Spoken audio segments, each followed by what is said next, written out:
The area where Petra is located has seen the rise and fall of several empires, including the Hittite Empire, the Assyrian Empire, the Babylonian Empire, the Persian Empire, Alexander, Rome, and eventually the Ottoman Empire.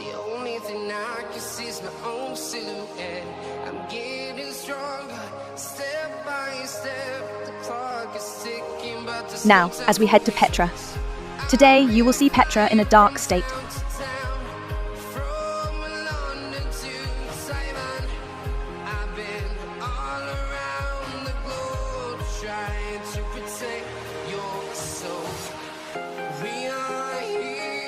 And what you will see today is referred to as Al-Hazneh.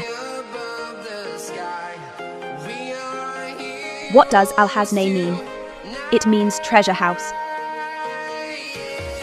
If you search on the internet, you'll see a laser show coming from a building. But today we're only looking at that part.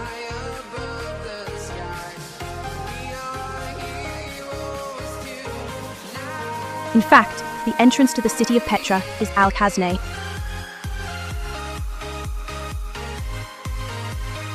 You need to go inside to see the interior of the city of Petra. To enter Al-Hazneh, you have to pass through a gorge called the Seep, which is 1.2 kilometers long.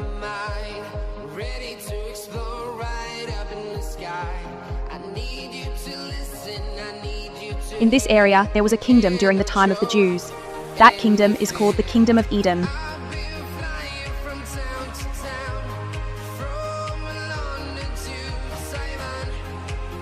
Now we need to talk about the Bible again, and there is Jacob. Who is Jacob's brother? It's Esau. Esau is the firstborn, but there is a story where Jacob takes away the birthright, isn't there?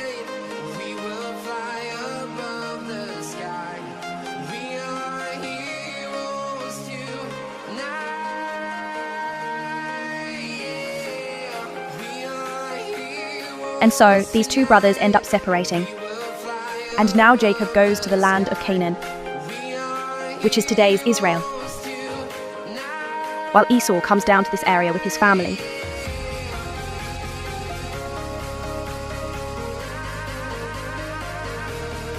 The kingdom that was established in this area is the Kingdom of Edom. That's what they say.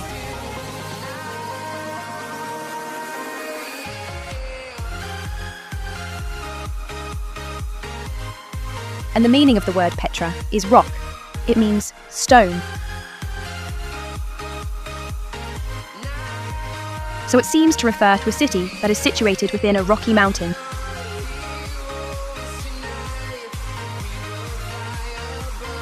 Now, in today's Arabic, it is al-Matra. Matra means stone. And in ancient times, what was this tetra called? Rectum or Rakhmu. And it even appears once in the Bible under the name Salah. The people who built this Petra were the Nabataeans. The Nabataeans are the distant ancestors of today's Arabs.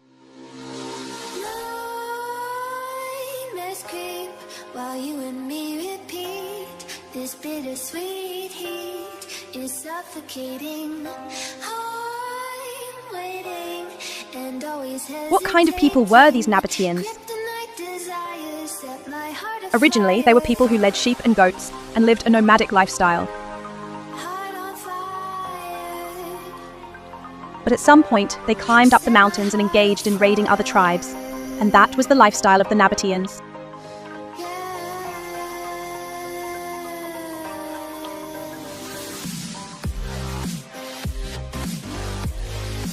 This area was where the Kingdom of Edom existed, and in 587 BC, Nebuchadnezzar of the Babylonian Empire attacked and conquered Jerusalem.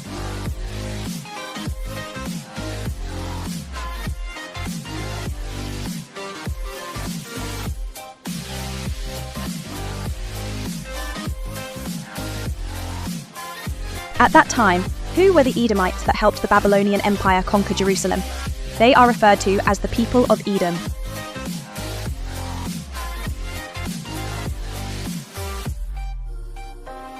With crimson secrets and forbidden bliss, can't stay still, don't stop that thrill. My bones crave your skin, temptation within, the As a result, the kingdom of Judah fell. So, the kingdom of Judah became vulnerable, right? It was at that moment that the Edomites migrated. Overall, as people migrated, they moved to the kingdom of Judah, and at that time, the Nabataeans began to occupy this land.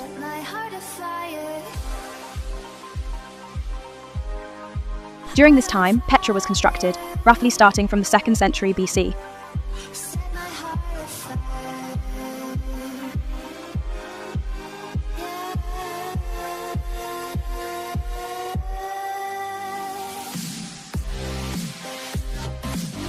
While we were on a safari, we saw rock carvings, and if you go further south, you'll reach Saudi Arabia, and if you go even further, you'll reach Yemen.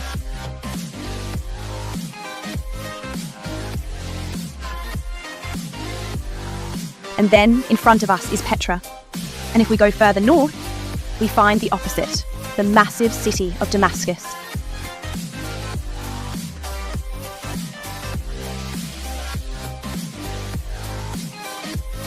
As a result, the trade route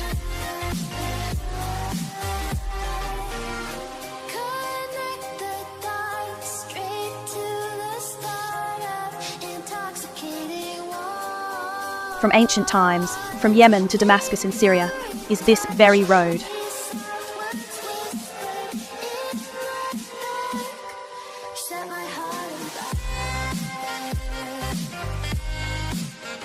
Petra served as a hub for trade exchanges.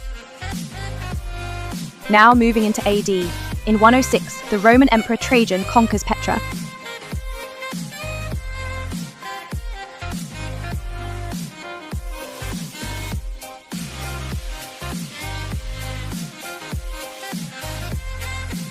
There are 2 earthquake zones on Earth. One is the Pacific Ring of Fire, and the other is the Mediterranean Alpine Seismic Zone.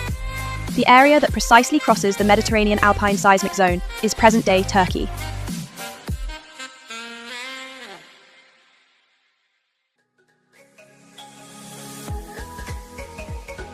Countries like Jordan and Egypt, located at the edge of the Mediterranean, are all within the influence of earthquakes.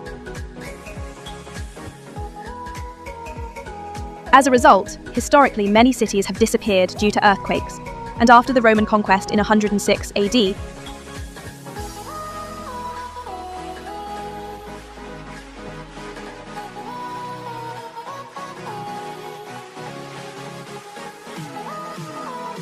this city also vanished into history due to several earthquakes.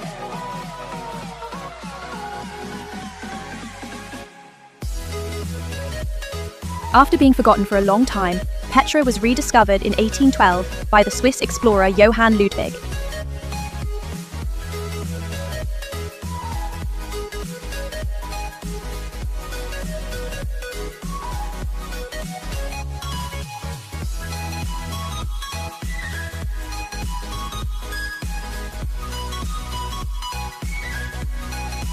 Burckhardt, and since then it has developed into a tourist destination as we know it today.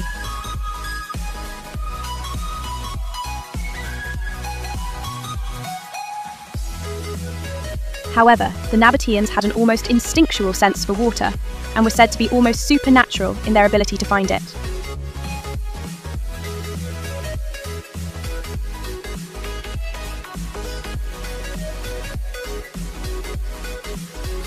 They also had the technology to move water and possessed exceptional skills in storing it.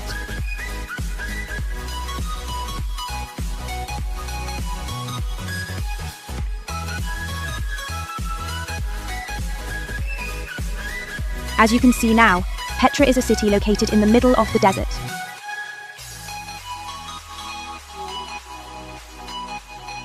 However, it is said that at its peak, as many as 60,000 people lived there. When was that? Since before Christ. It was in the middle of a desert, not in a coastal area with rivers or seas, and at its peak,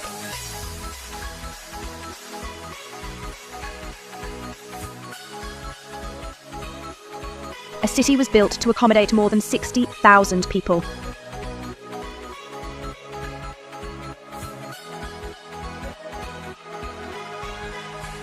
What is the most important thing for people to live? It's water. They immediately found water, brought it in, and stored it. Those people were the Nabataeans.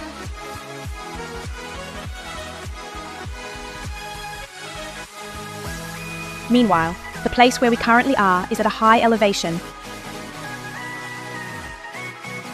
The place we are looking down at right now is Petra.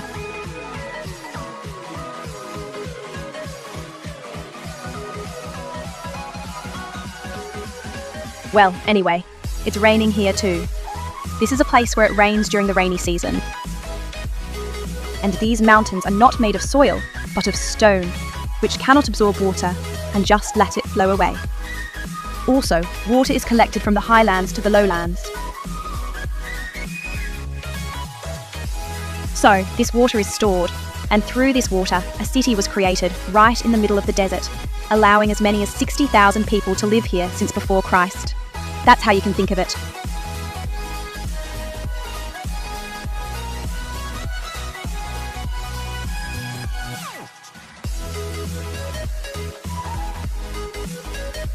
So, if you move a little further, you will reach the area near Petra.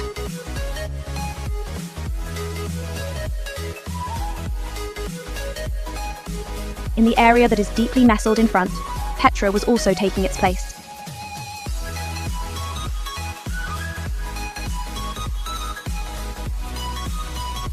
It is surrounded by mountains on all sides, and within it lies Petra.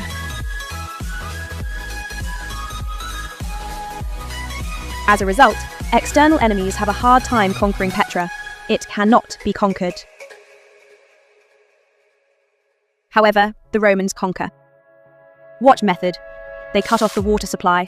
As a result, the people in Petra had no choice but to come out.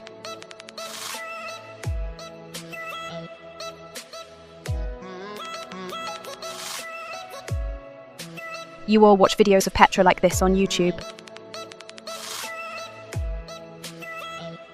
There are videos where it rains and causes complete flooding.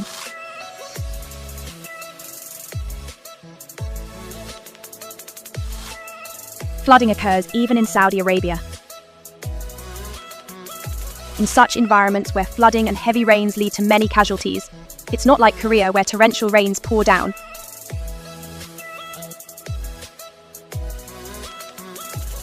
But a lot of water accumulates at once.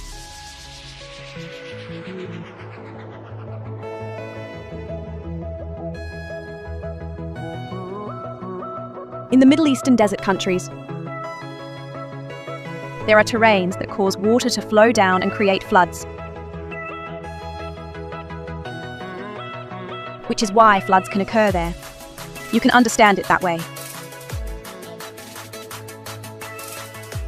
That is Petra.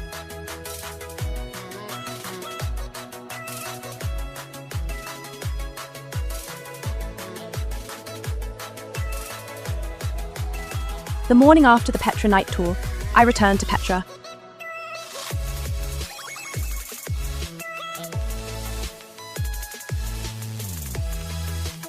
The place we are currently at is number 1, and following this path, the canyon starts from here. The path we walked yesterday connects all the way through. And here you can see the Al-Hasne that you saw yesterday. What is the name of this city? Petra. The meaning of Petra is rock. We only went as far as the entrance of the city of Petra yesterday. This city has formed like this towards the back. Now, let's move on. So what is the name of this tree? Eucalyptus, the one that koalas eat. Petra, as a UNESCO World Heritage Site, was inscribed in 1985 and holds unique value in the history of human archaeology and architecture, going beyond simply being a beautiful ancient city. Petra meets UNESCO's criteria 1, 3, and 4, and has been recognized for its decisive values.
Outstanding creative masterpiece. Criterion 1. The rock-cut architecture carved directly from red sandstone cliffs is a technical achievement that is hard to find in the ancient world. In particular, the intricate proportions of massive structures like Al-Hasne and the monastery Ad-Dir demonstrate the engineering level of the Nabataeans. Evidence of a vanished civilization. Criterion 3. It.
Jack it up.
More important than Petra's magnificent appearance is its water management capability. The Nabataeans constructed thousands of dams, reservoirs, and aqueducts in a desert with annual rainfall of less than 150 millimeters. This allowed them to control floods and bring water from distant springs into the city. If this system had collapsed, Petra would never have been able to grow into a major city.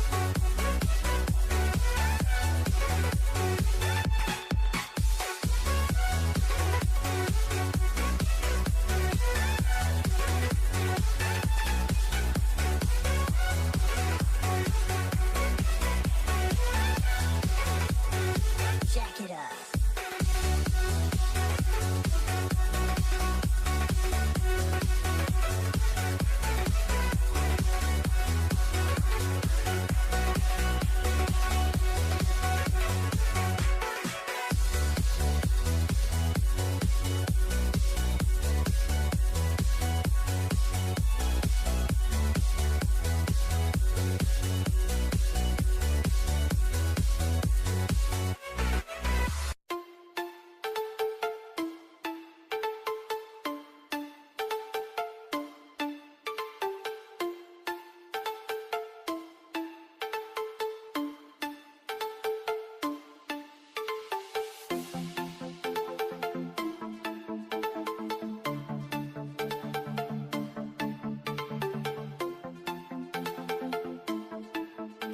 What do you call that when you search the internet?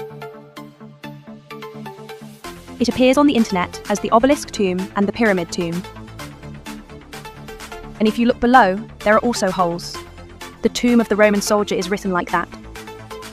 The tomb of the obelisk has a unique double structure designed for different purposes above and below. At the top, there are 4 massive obelisks from which the name of this tomb is derived. These obelisks symbolize the unique burial culture of the Nabataeans, known as Nefesh, and it is presumed they were erected to commemorate the 5 individuals interred in the tomb. Between the obelisks, this tomb combines the Egyptian obelisk style with columns and pediments from the classical architectural style of Greece and Rome, such as the triclinium. This serves as evidence that the Nabataeans at the time absorbed various cultures through international trade, and it can also be analysed that they relied more on mixed styles rather than their own unique artistic style. It is located in an op. However, the important thing is that we can't clearly tell whether that is a grave or something else in today's context. Why is that? Because there are no written records. So, as you go into Petra and see various things, the important point is that there are no written records at all. As a result, it is presumed that this place would be a grave today, or a temple.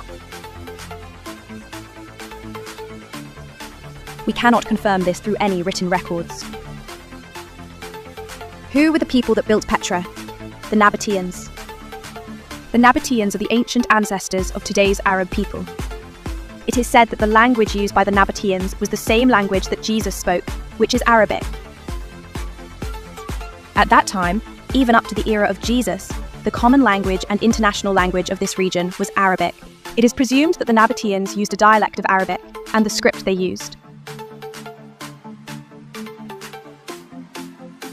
is believed to have evolved into today's Arabic.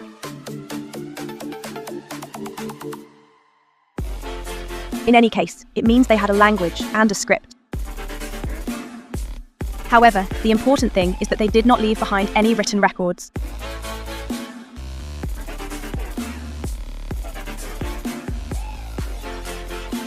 In the temples of Egypt, there are hieroglyphs densely packed, which can indicate whether it is a tomb or a temple, whose tomb it is, or whose temple it is.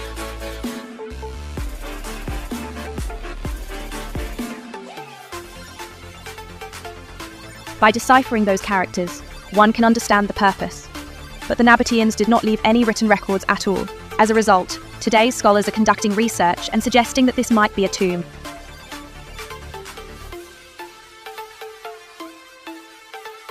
They also think it was probably built for the purpose of a temple. For now, that's how it stands. But then why didn't the Nabataeans leave any written records? The research findings conclude that the Nabataeans were people who did not feel the need to leave written records. This is how it is judged.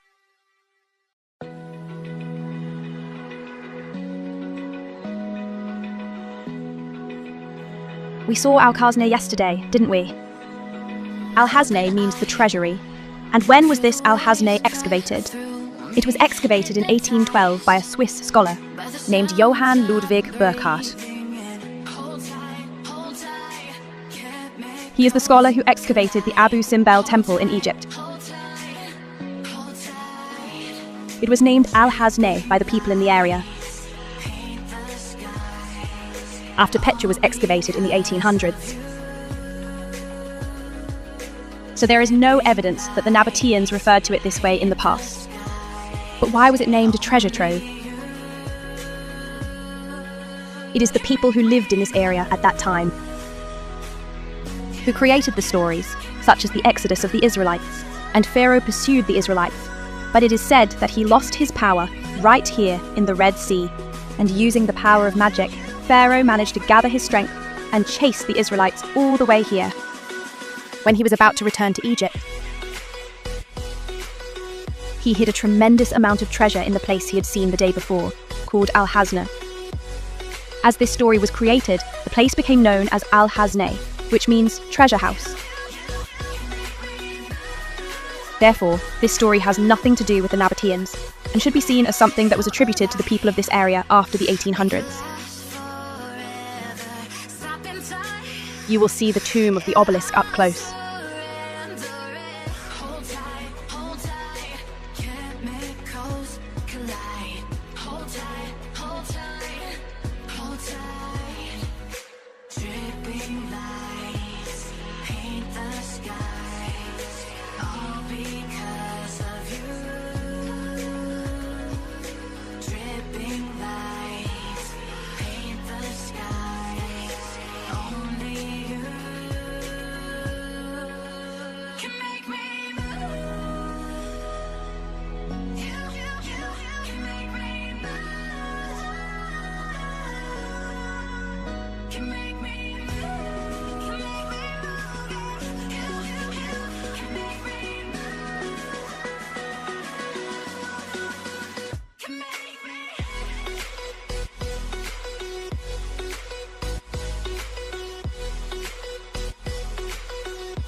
The people in ancient soldier costumes are a performance team recreating the attire of the Nabataean army for tourists visiting Petra, similar to the changing of the guard ceremony at Gyeongbokgung Palace. They are equipped with the clothing and weapons, spears, shields, helmets, etc., of ancient Nabataean warriors. Their main role is to welcome tourists at key points in Petra and take photos with. The soldier who spotted me with a camera greets me warmly. The guards at Gyeongbokgung Palace are recreated quite strictly based on Joseon-era literature and historical verification. But, as mentioned earlier in the script, the Nabataeans left very few written records. Therefore, their attire is more of an inference based on discovered statues and the clothing of nearby Roman soldiers at that time. Shall we take a look at the performance for a moment? Those soldiers are probably here because there used to be a garrison.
It looks that way from the location, doesn't it?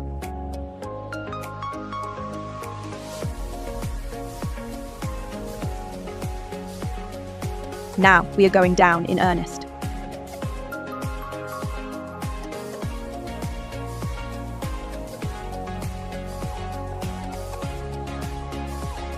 The sign reads as follows: The Sick. You are walking through the Sick, a natural sandstone gorge that gently curves towards the ancient city of Petra, covering a distance of about 2 kilometers, which will lead you to the magnificent Treasury Al-Hasneh. Once there was a triumphal arch spanning the entrance of the Sick, but it collapsed in 1895. On either side of the arch were niches that housed statues of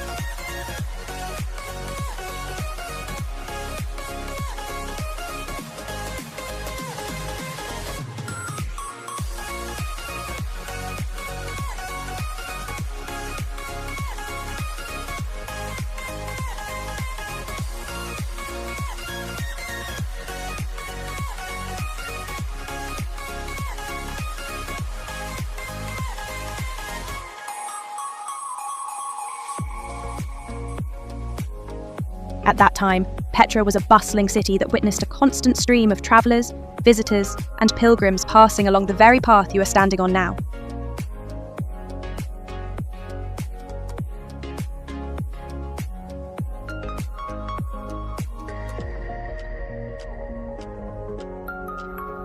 Do not take your eyes off the shrines and the images of the gods Baetals engraved throughout the region of Sip. They were there to protect those who entered and exited the city. This is an artificial aqueduct created by the Nabataeans. It draws water from up there and supplies it here. The key to Petra's prosperity in the middle of the desert lies in the innovative water management system of the Nabataeans. They applied meticulous designs to bring water from distant springs, such as Ain Musa, into the city centre. They installed 2 aqueducts along the walls of the canyon Sip. Inside the aqueducts, they embedded intricately crafted clay pipes to prevent water evaporation and pee.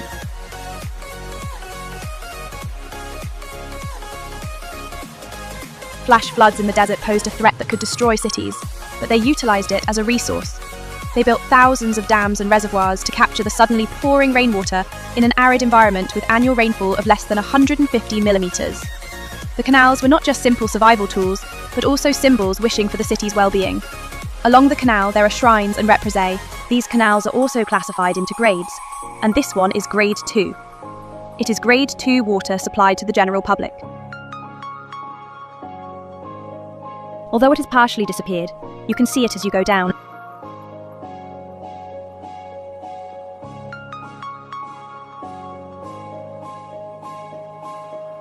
Canals like this are for the upper class. Grade 1 water, Grade 2 water. Money solves everything, just like in the past. The Nabataeans installed sedimentation tanks at regular intervals throughout the canals before water flowed into the city. This method temporarily slowed the flow of water, allowing heavy particles like sand or dirt to settle at the bottom. They were designed to allow for regular cleaning of the sediment, ensuring that only the clean upper water flowed into the next canal. The clay pipes installed. The phenomenon of increased impurity concentration due to the evaporation of water caused by the scorching heat of the desert was prevented, maintaining a consistent water quality. Additionally, the slope was precisely designed to maximise the water's self-purification ability. If the slope is too gentle, the water stagnates, making it prone to algae growth or decay, while if it is too steep, of course, there were limitations. The technology of the time was excellent at filtering physical impurities, sand, dust, but there was no chemical or biological purification stage to remove bacteria or microorganisms. This system required regular cleaning and maintenance. As the Nabataean kingdom declined and the maintenance personnel disappeared, sediment accumulated in the waterways rapidly, and the first-class water is connected to the area where the upper class live.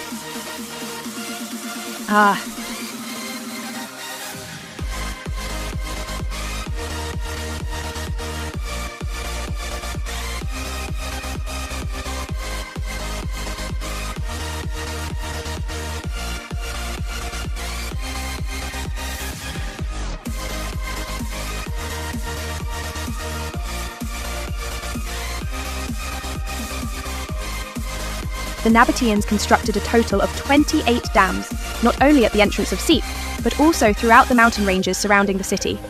These dams played a crucial role in gradually slowing down the flow of water pouring down from the mountains during sudden heavy rains. While the water remained in the dams, heavy sand and impurities settled to the bottom, ensuring that only clean water flowed.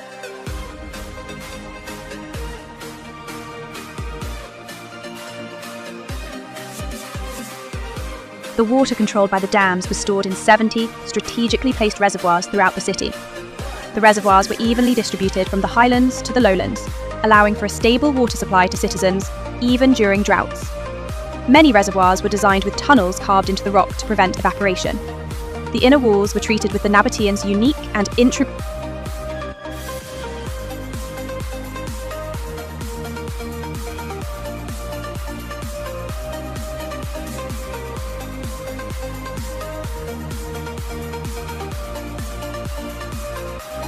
Operating such a large-scale infrastructure in an area with annual rainfall of less than 150 millimetres proves that the Nabataeans possessed the best hydrological knowledge in the world at that time.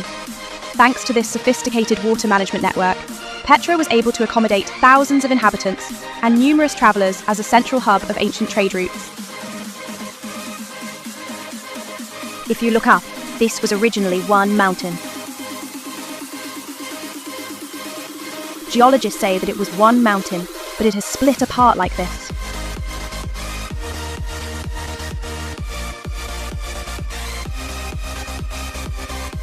I will take a closer look at the canal.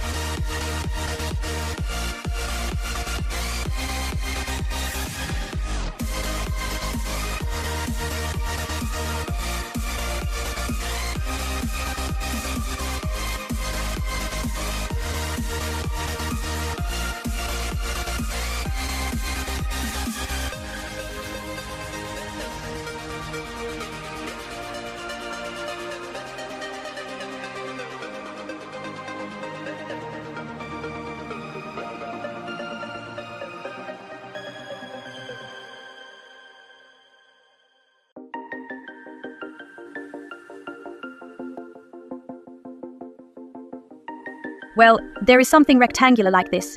You can see this shape. In the Petra region, especially in the Sit Gorge and the high mountain ridges, there are numerous shrines and temples. If you walk along the Sit, you can see small niches carved right next to the waterway. These were places where people prayed for the safety of those entering and leaving the city, along with a request to protect the water, which was the lifeblood of the city. In the temples located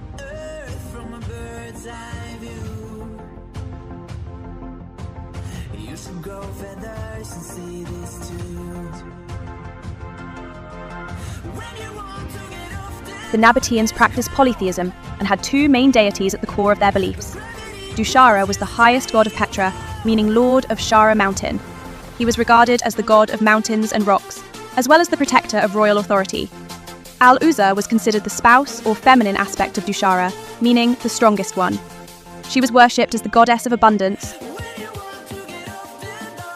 The most unique aspect of Nabataean religion is that they express their gods not in the form of human figures, but as abstract stone masses or pillars. Beitul means house of the god in Greek, and the Nabataeans believed that the square stone blocks or the pillars themselves were manifestations of the divine. This shows the tendency of the Nabataeans to maintain the traditions of a nomadic people. The main rock that makes up Petra is Nubian sandstone. This sandstone is rich in iron oxide, which gives the cliffs a mysterious colour that changes to pink, red, orange, and even purple depending on the angle and intensity of sunlight. Especially when the sun rises or sets, the entire city is said to resemble a rose petal glowing red, earning it the nickname the Rose City. The expression, the Rose City, became globally famous thanks to a poem titled Petra, written in 1845 by John William Burckhardt, a British poet and clergyman. In the last part of the poem, he describes Petra as follows: "Match me such marvel save in eastern clime, a rose-red city, half as old as time. Show me such wonders outside of the eastern climate, a city as old as half of time there." I'll quickly pass through the Sikh for 3 minutes.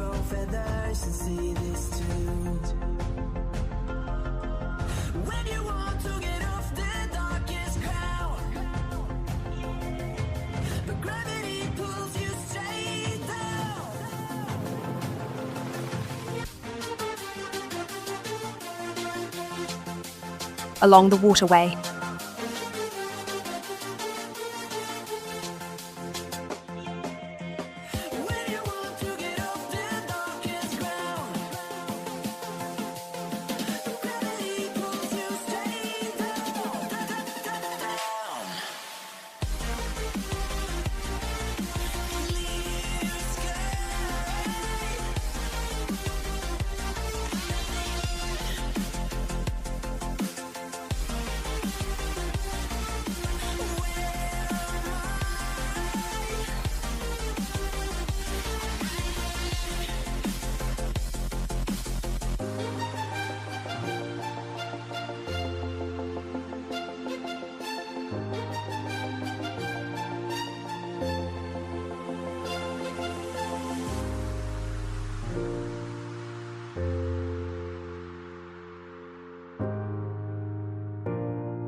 Smile, now the sunshine brings the light. Fill me out with a flame.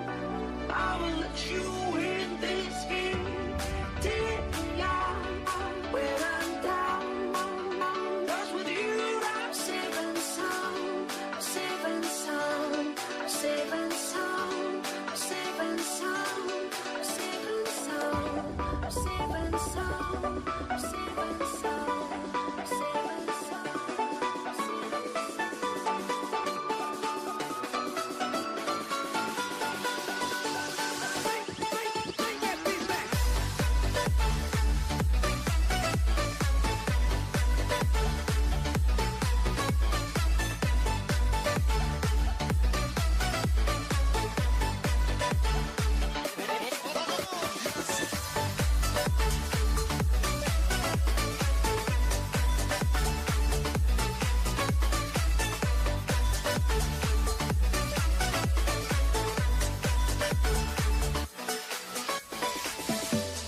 Cracky.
Up to Al-Hasne.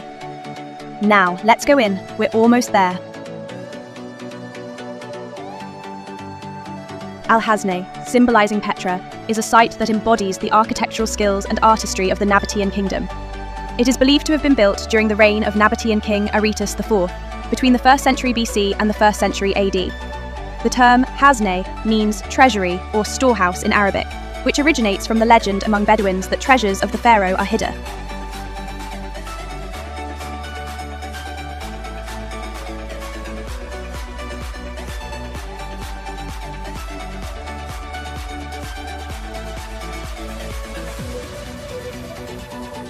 Located at the end of the canyon Seek, it was easy to protect from external invasions, and because it was carved out of massive sandstone cliffs, it has a structural integrity that is physically stronger against external shocks like earthquakes than typical stone buildings. Despite Petra being in a desert region with very little annual rainfall, the Nabataeans built sophisticated dam and waterway.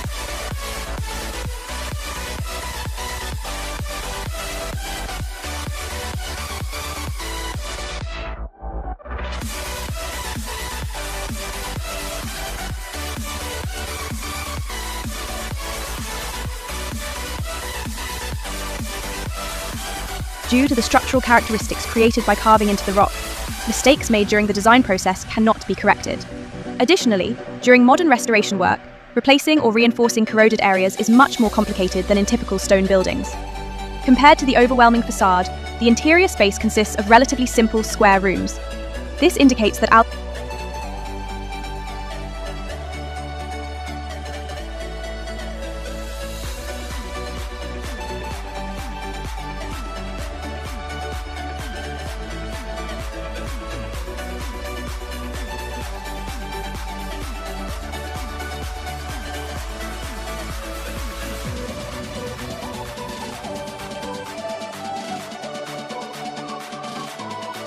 the origins of excavated architecture like Al-Hasne stem from attempts to conquer massive rock formations to perpetuate power. The Abu Simbel Temple in Egypt was created by Ramses II, who carved into a sandstone cliff, transforming a primitive space called a cave into an elaborate temple. The design, which calculated the path of light, proclaimed that excavated architecture is not mere civil.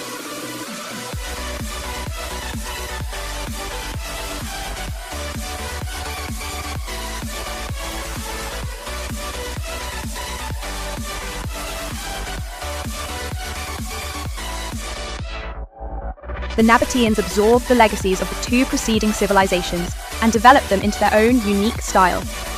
Al-Khazneh synthesized the Egyptian rock-cut method, the Persian vertical facade concept, and Hellenistic sculpture into one.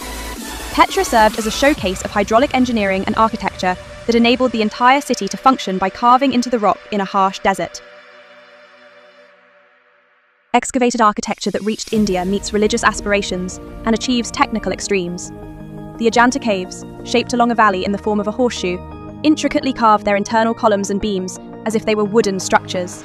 This demonstrates a high level of mimetic art that excavates stone to recreate the form of wooden buildings.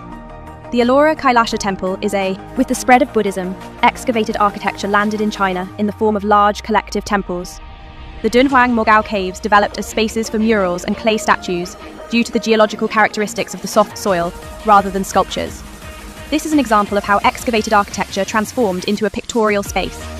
The massive Buddha statues carved into the limestone, Sokguram, the terminus of the lineage, inherits all previous trends while breaking through their limits in the most innovative way.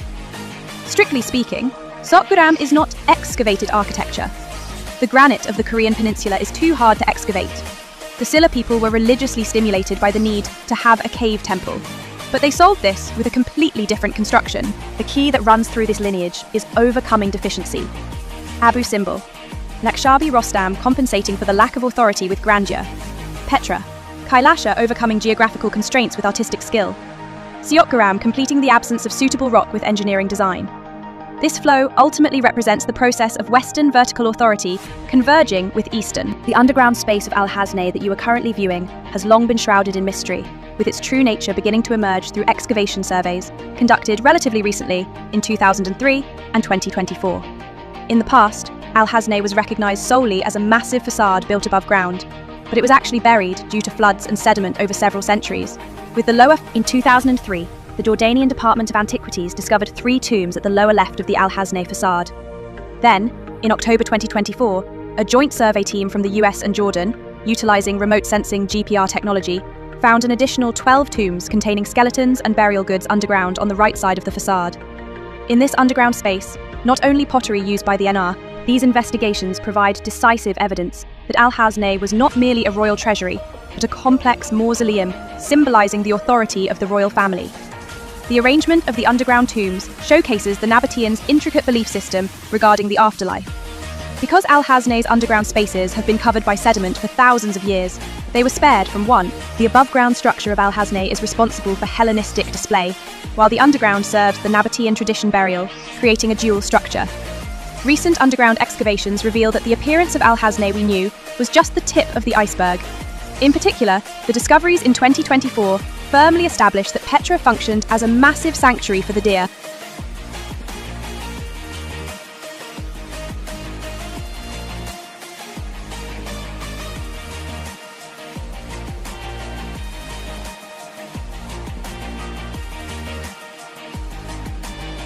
The intricate carvings engraved on the facade of Al-Khazneh serve as a stone database that encapsulates the political, religious, and economic circumstances faced by the Nabataean Kingdom at the time. The sculptural style of Al-Khazneh demonstrates how internationally attuned the Nabataeans were.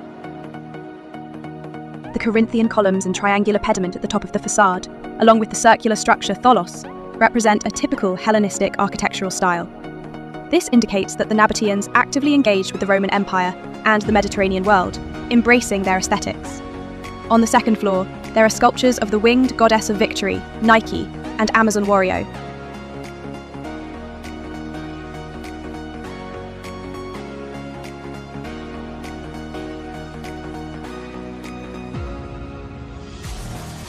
The splendor and intricacy of the sculptures attest to the immense wealth enjoyed by the Nabataean Kingdom at the time.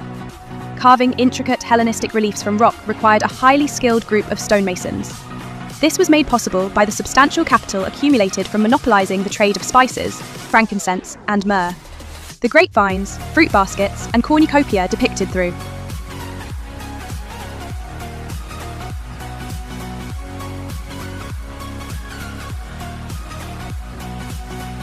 Recent studies and the content of the sculptures suggest that this place has a strong character as a monumental tomb honouring the authority of the king. On either side of the entrance on the first floor, the Greek mythological brothers, Castor and Pollux are sculpted. These gods protect travelers and guide the souls of the deceased, implying that Al-Hazneh was not just a simple building, but a sack.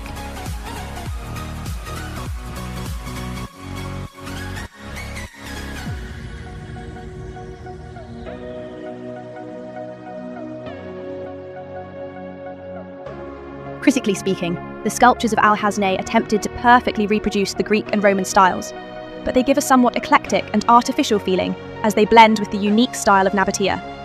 This can be interpreted as a cultural complex or a practical choice to showcase their wealth by borrowing from the Western styles that were considered advanced civilizations at the time. Looking at the current state of wear on the sculptures, it is evident how unsuitable the material, sandstone, is for maintaining the intricacy of the reliefs. In particular, the severe damage to the faces of the figurative sculptures reflects not only the weathering caused by time, but also the history of deliberate destruction by later religious forces that prohibited idol worship. The sculptures of Al-Hazneh are a dramatic result of when the desert nomads adorned themselves with the elegance of the Mediterranean. Through this, we can confirm that the Nabataeans were not merely a people isolated in the desert, but global intermediaries who understood the mysteries of Egypt, the aesthetics of Greece, and the grandeur of Persia, and were capable of inscribing all of this on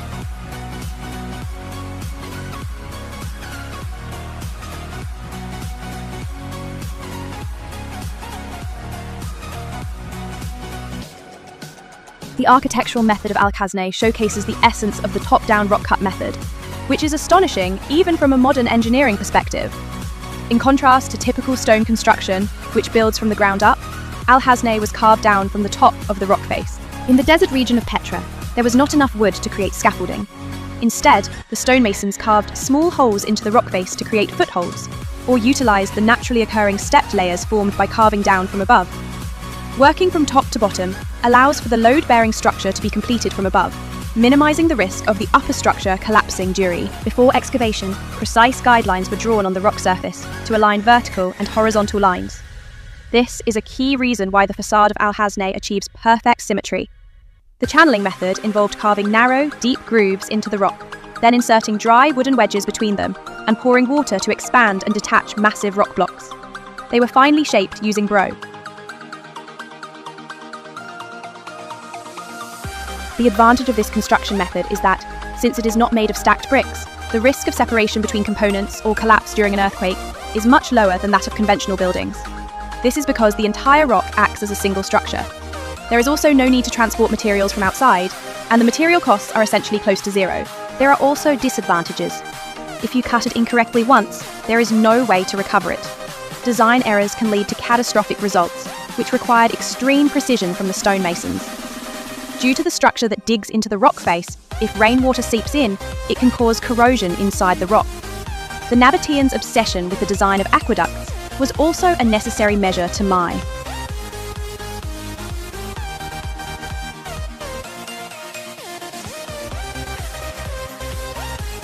Can something like this be dated using radiocarbon dating from a few years ago?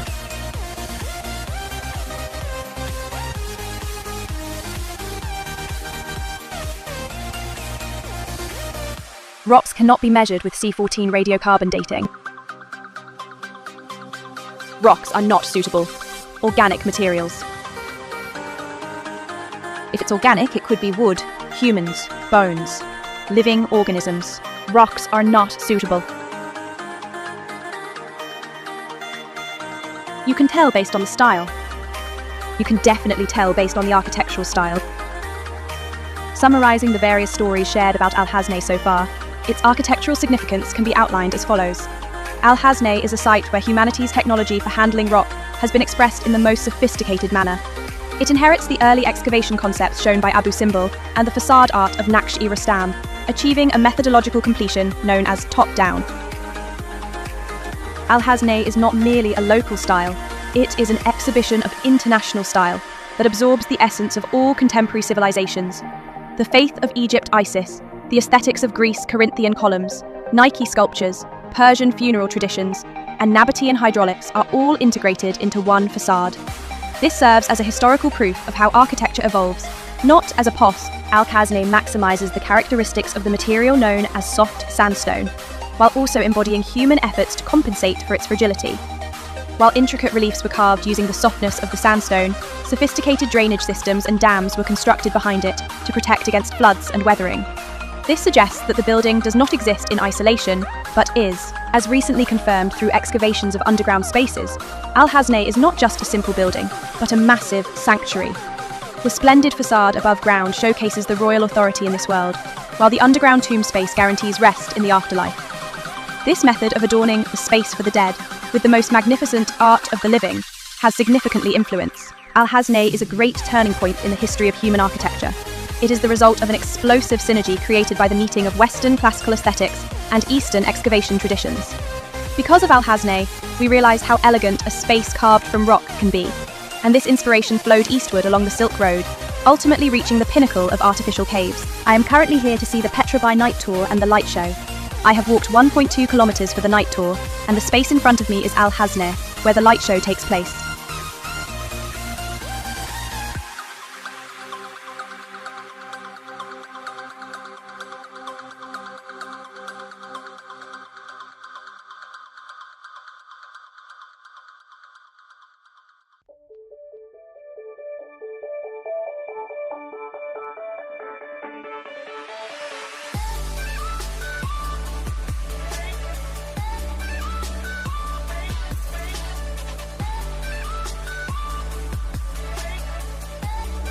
Main story of the performance: the journey of the Nabataeans. It depicts how the nomadic Nabataeans built the magnificent rock city of Rakhmu on a barren rocky mountain. The miracle of water resources. As emphasized in the script, it recreates the aqueduct system and the flow of water as beams of light, which enabled the survival of 60,000 people in the middle of the desert, thanks to their Ani.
Shall we enjoy it?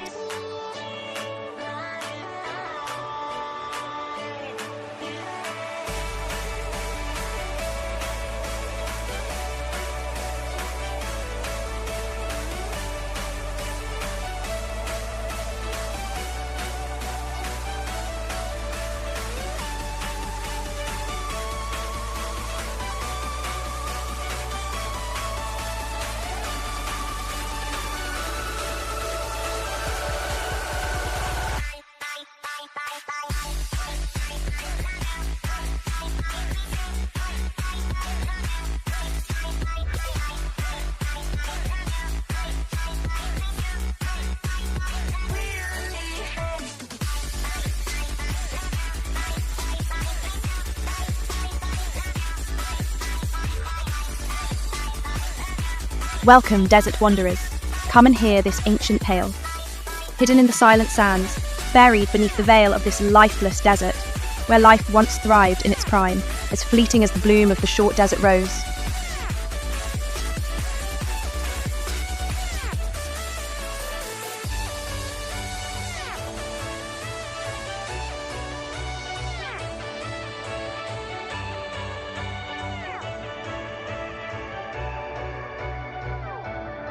A city carved from sand, rock, and stone by the hands of tribes was built, making its tale of beauty known.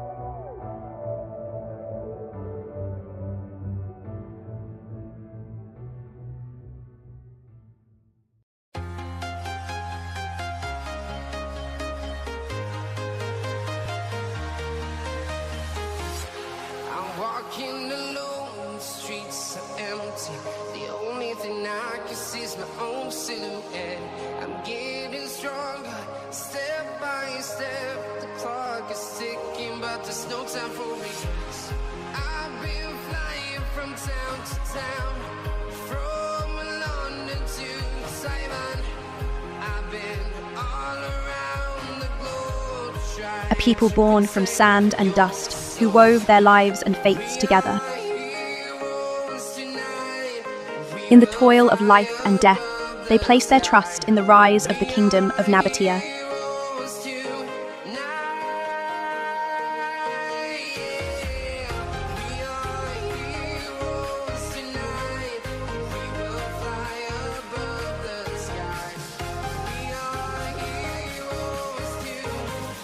Despite all odds and biting desert storms, their legacy stood the test of time with grace.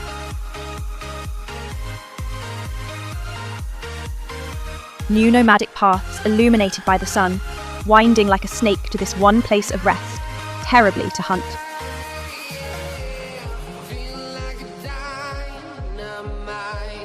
Ready to explore right up in the sky. I need you to listen, I need you to hear, and don't show any fear. I've been flying from town to town, from London to Taiwan. I've been all around the globe, trying to protect your soul. We are heroes tonight. We will fly above the sky. The Nabataeans, wealthy yet still pious and in prayer, kneeled before the gods to sacrifice their pleasures. We are heroes tonight. We will fly above the sky. We are heroes tonight.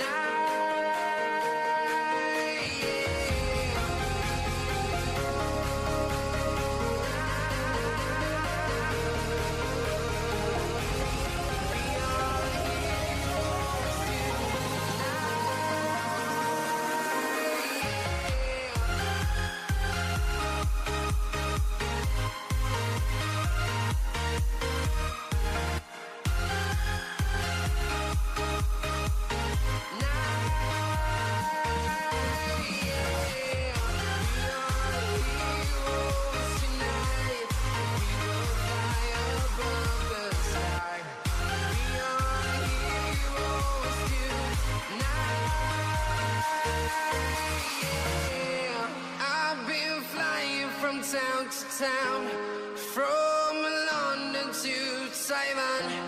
I've been all around the globe, trying to protect your soul.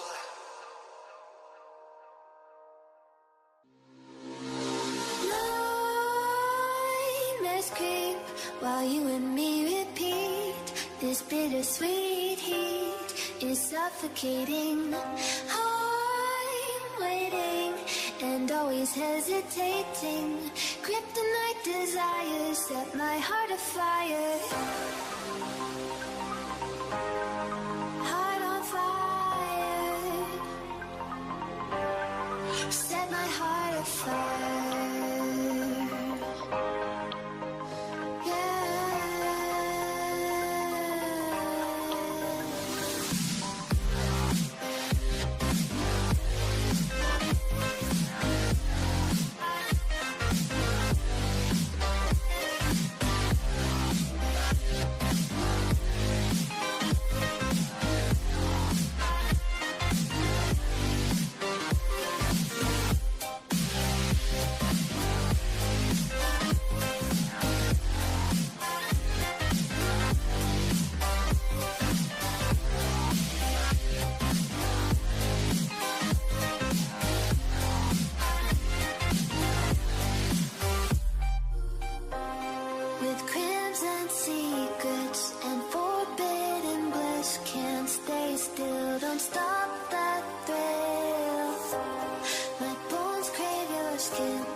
is suffocating.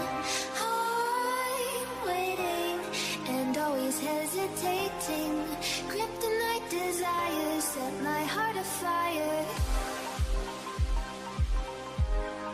Heart on fire. Fully in bloom, a rose grows from the clay. Set my heart afire. Its beauty shines in every direction. They say, the city of Petra is noble and just, with a king who accepts all without exception.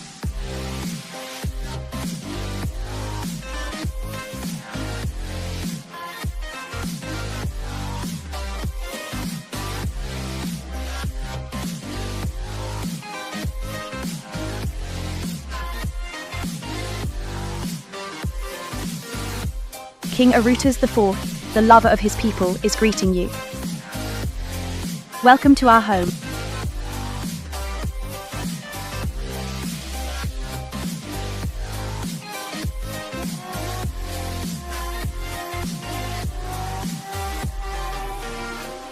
We have finally finished building. Celebrate! Straight to the start of intoxicating wine. Flicker and touch, these soft words whispered in the dark. Set my heart on fire.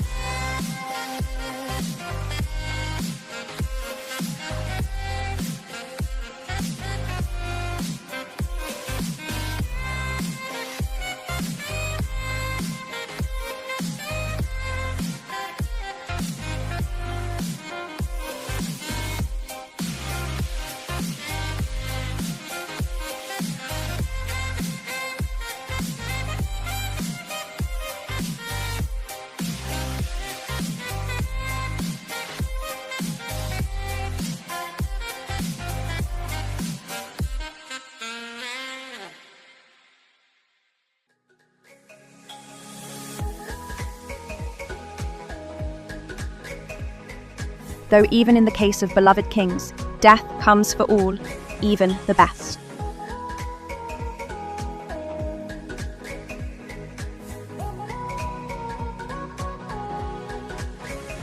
Chosen by Dushara, he is carried on his wings to Al-Khazaneh for his eternal rest.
That is how the world goes around.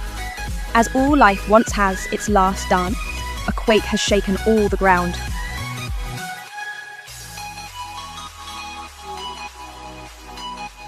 The desert took back the gift of life.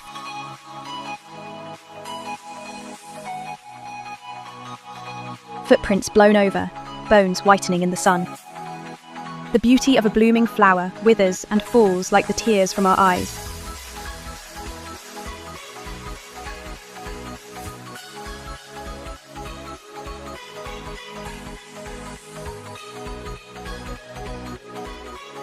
Now there is nowhere else to run. The once thriving oasis is dry, and we have sadly bid goodbye.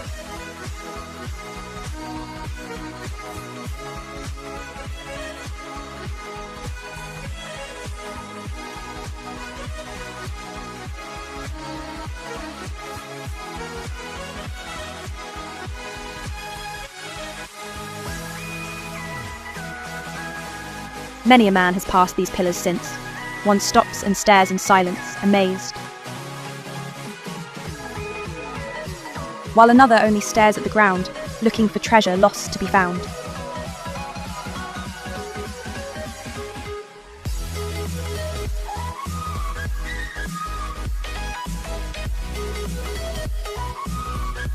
Stretching out his weary eyes at the beauty around him, unfazed and unaware of where the true value lies.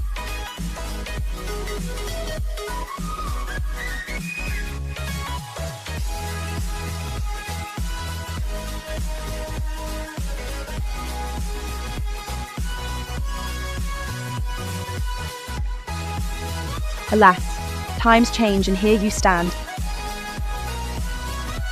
seeing and breathing amid these silent walls of stone. Like the pilgrims of old, you came to this land inspired by these lost tales of yore.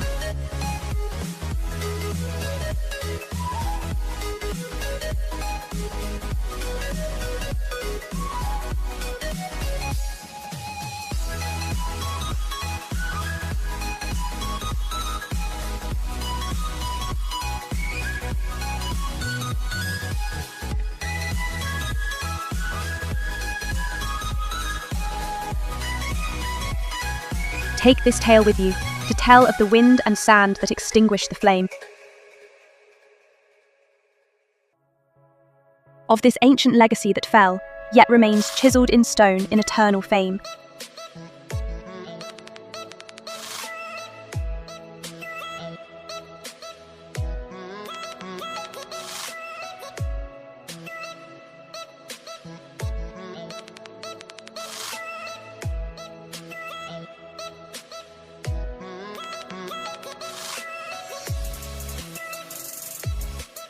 Dear wanderers, thank you for visiting, and I look forward to meeting you again. I wish you good luck on your adventure. Goodbye, thank you. We are departing from Petra's face, Al-Hasna, and heading to the ancient city. The Petra you see online is usually just Al-Hasna, but in reality, Al-Hasna is only a part of it.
You have to pass through the gorge and go beyond Al-Hazne to reach a city-like city.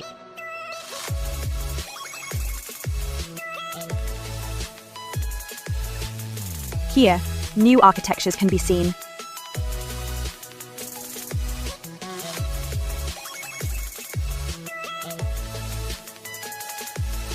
There are holes like this, which are seen as tombs. They are called facade tombs. And what's unique is that if you look over there, you can see a stair-like structure that goes up step by step. Just like Al-Hazne, the architectural styles of Greece, Rome, and Egypt are mixed together. It's a fusion. But where could we see such architectural styles with a stepped pattern? We went there, didn't we? Step Pyramid, Imhotep. Which region do you think this Imhotep is from? Babylon. If you go towards Babylon, you can see patterns of that architectural style. So I think that this stair-like architectural style might have cultural elements that came from Babylon.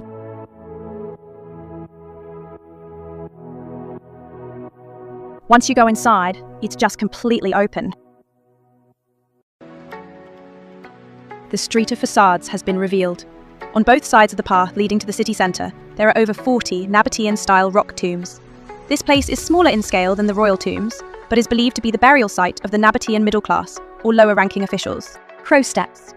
These are stair-shaped decorations visible at the top of the facade.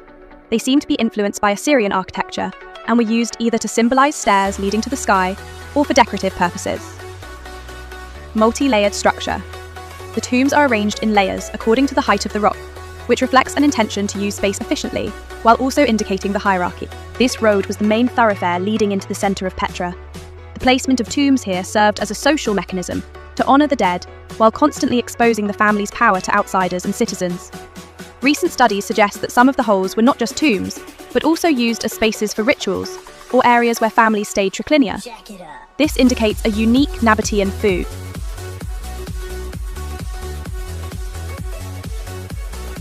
Upon entering, it was being used as a cafe, where one could drink tea. In the case of Petra, the Bedouin tribes have lived inside the tombs for centuries, either residing there or raising livestock. For them, this place was a home, before it became a sacred and inviolable sanctuary. Even after being designated as a UNESCO World Heritage Site, there are aspects where commercial activities are some work.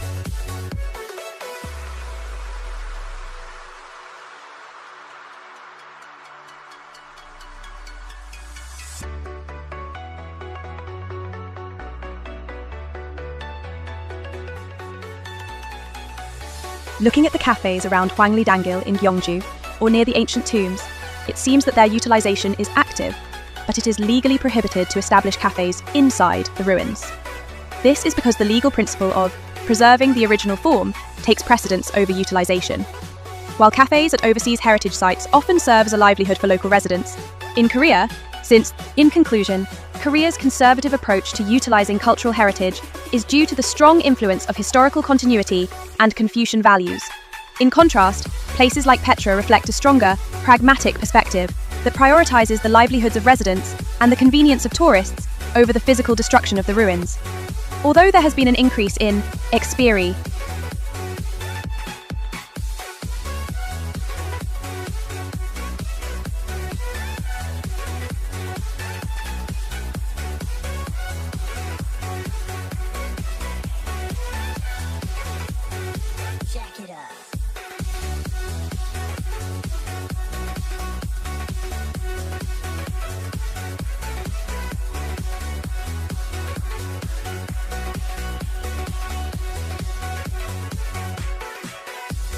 why did this happen? Wasn't this originally stacked like this? Too? I don't think it was here. But the soil has piled up. This is what's happening now. The layers have accumulated. This is a rock. There is soil piled up in front of the rock. A circle can't possibly be like this. This is soil that has accumulated. It was later that sediment flowed in.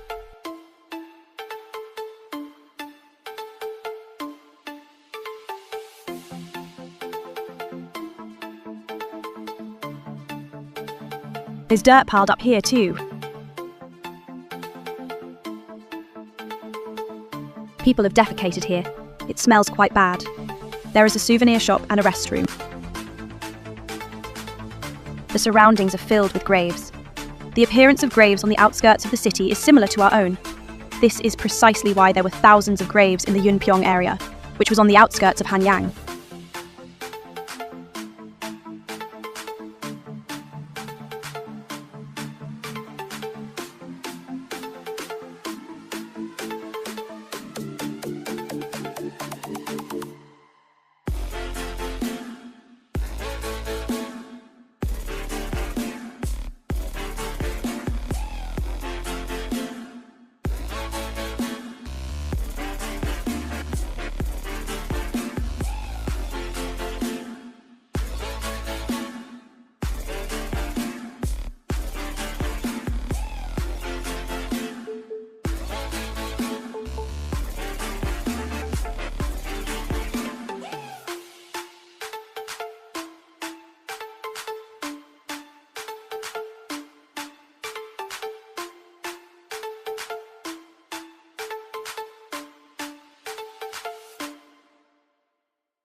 The Nabataean Theatre, which you see now, is a massive ruin that appears on the left as you go down the street of the facade, and it occupies a very unique position architecturally and archaeologically within Petra.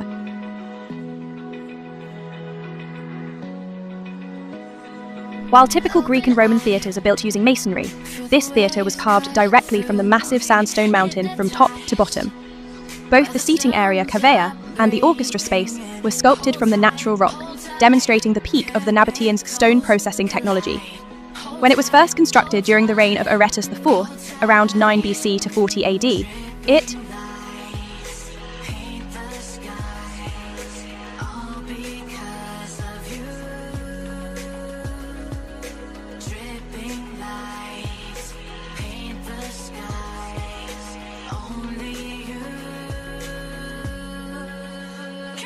The back wall of the stage, Skyna, was built in a lavish Roman style, using white marble and other materials, but most of it has now been lost, with only parts of the base remaining.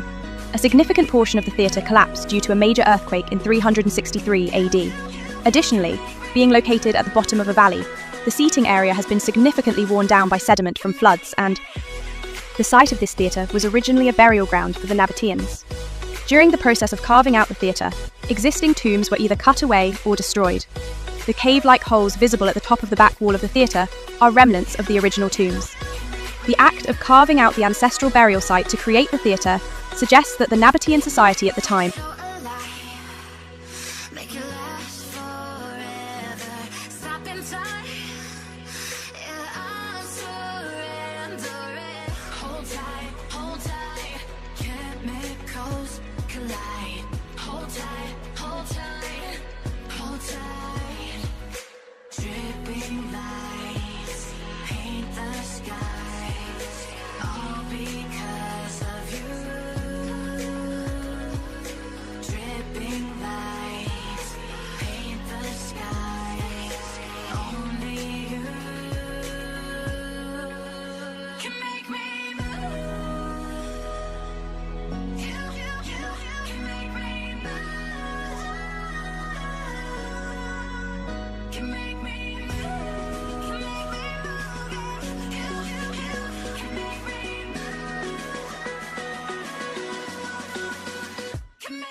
Did people really make something that looks like that? It's not just a coincidence. They're all graves or residences. You can find a lot of those in India. That's where people live. It's a dry area, so all you need is a roof.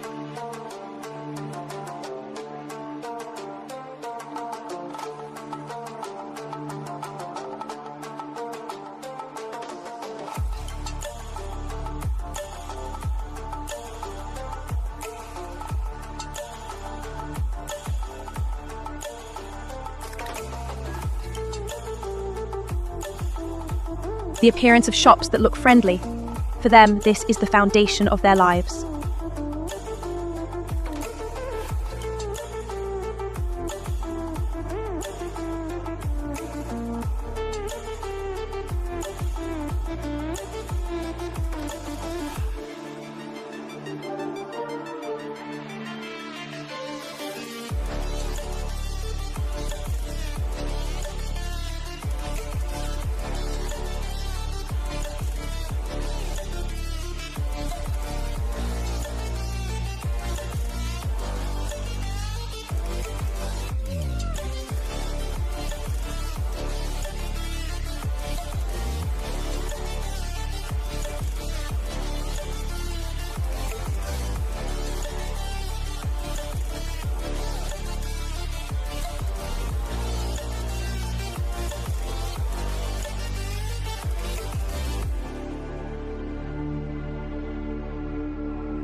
Stranded in the open, dried out tears of sorrow, lacking all emotion, staring down the barrel, waiting for the final gates to open to a new tomorrow, moving with the motion. This is really a proper city. There are a lot of people living here, right? Everyone is living here. It looks like a military base.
If you look at the royal tombs up there, on the far right is the palace tomb, and if you look at the second section,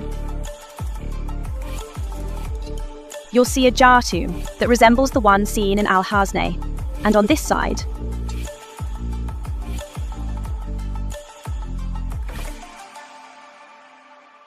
the patterns look like silk, hence it's called the silk tomb.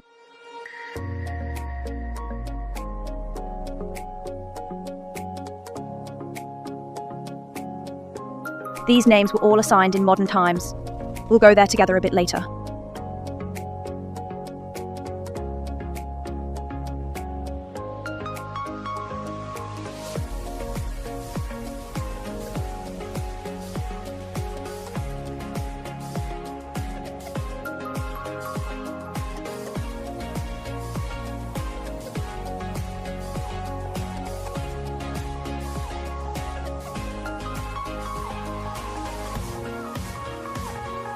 This is how such a city was formed.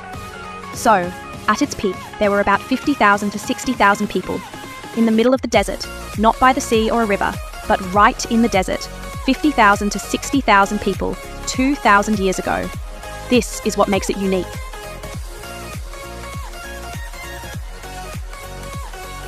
The reason it can be created in the middle of the desert is because it can draw in water.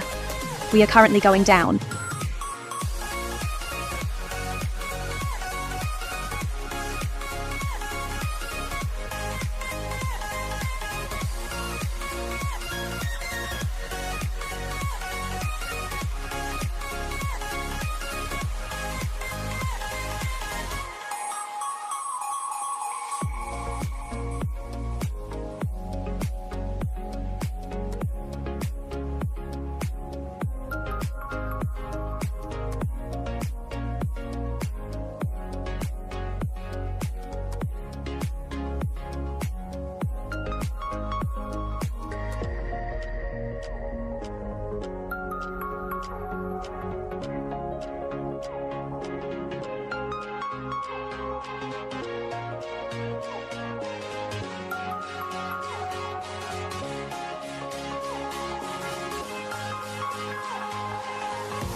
What is the most important reason this city disappeared?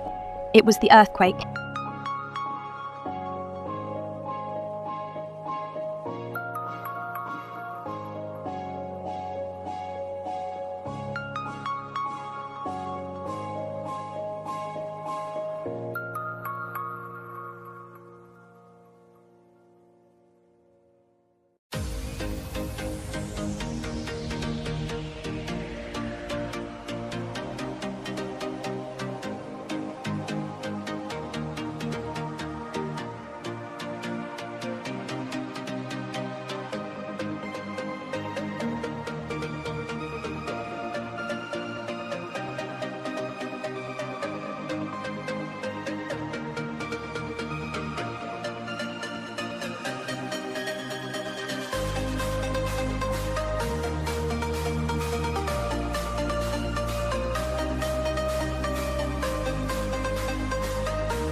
This site is the Nymphaeum.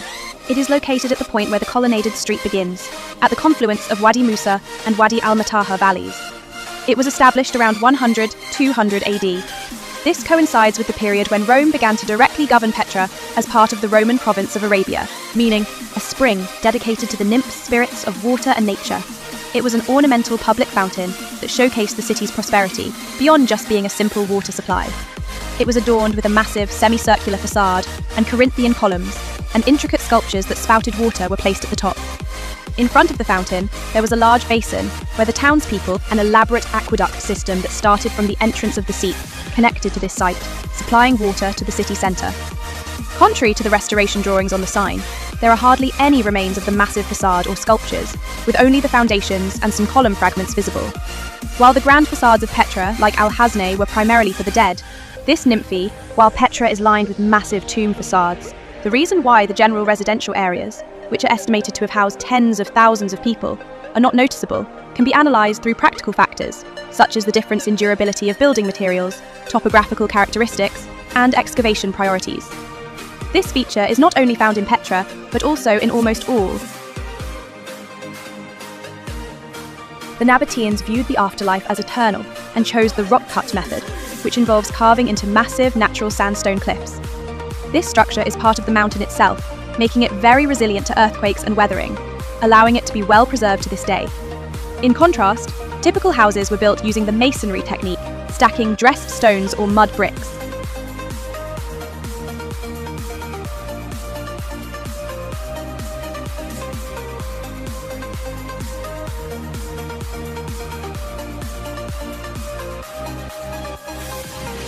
Impact of earthquakes.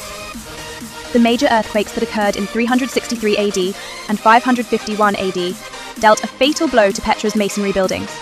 While the rock-cut theatre and tombs withstood the tremors, most of the houses built in a standing position collapsed.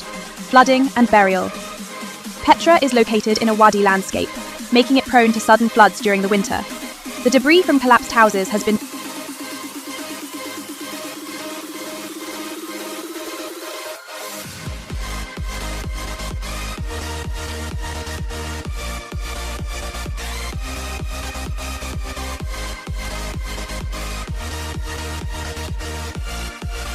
visual overwhelm.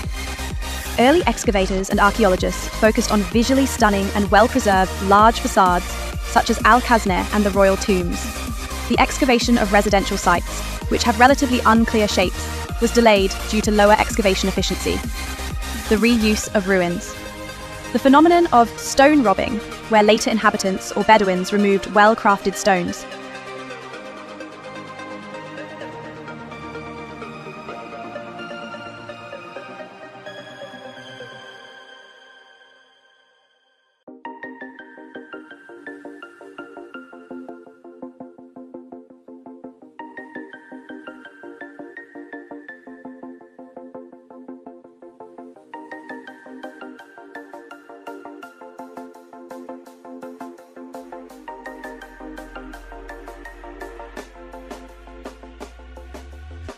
When you want to get off the darkest ground,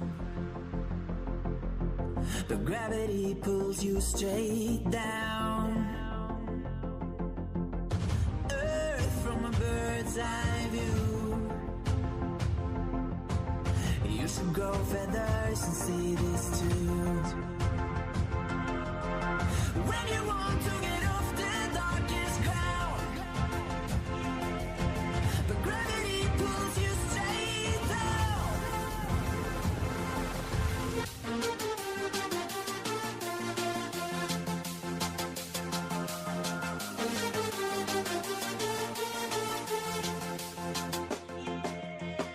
When you want to get off the darkest ground, but gravity pulls The Nabataeans were originally nomads, and in the early stages of settlement, they preferred tents or lightweight structures over sturdy stone houses. Even after urbanization progressed, a significant portion of the population, excluding the wealthy, likely maintained a form of housing that was easy to move, and such traces are very difficult to preserve archaeologically. In summary, the tombs car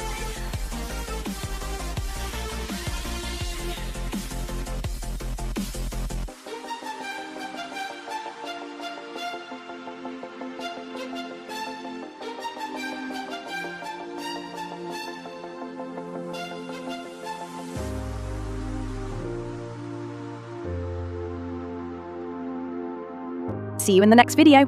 The church complex of Petra, 375 to 600 AD. This complex consists of 3 churches: Petra Church, Blue Chapel, and Ridge Church. It well illustrates the period when Christianity became the main religion in Petra, around the 5th century. This is the place for baptism immersion in water. from a bird's eye view. You should grow feathers and see this too. When you want to get off the darkest ground, but gravity pulls you straight down.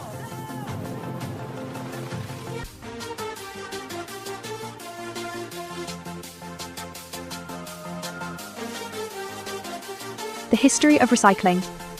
This complex was built on top of Nabataean buildings and tombs from the Roman era, before the spread of Christianity. The mosaics of the Petra Church are intricately arranged, mainly along the north and south aisles. The mosaics in the south aisle boast a stunning array of colours, made from a mix of stone, glass, and ceramic pieces, and are famous for their personified symbols. Personifications of the 4 seasons, figures symbolising the 4 seasons, are depicted alongside Greek inscriptions. Winter clothing and accessories are depicted in great detail. Spring, represented by a woman holding a basket of flowers. Central congregation area. Originally covered with ornate marble slabs, most of which were looted in ancient times.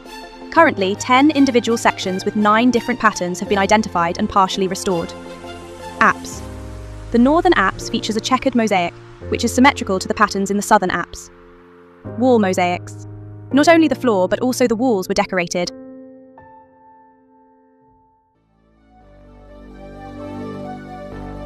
Fill me out with your smile, like the sunshine brings the light. Fill me out with a flame, I will let you in this game.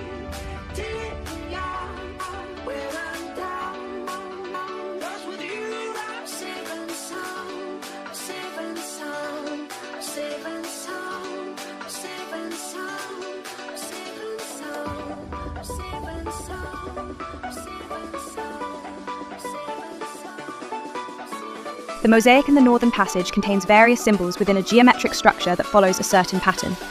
A total of 84 circular medallions are arranged in 3 rows. These medallions are surrounded by a border of vine patterns, which extend from a jar placed at the western end. Main patterns. Central row. Objects such as baskets, bowls, and vases are primarily depicted. Side rows.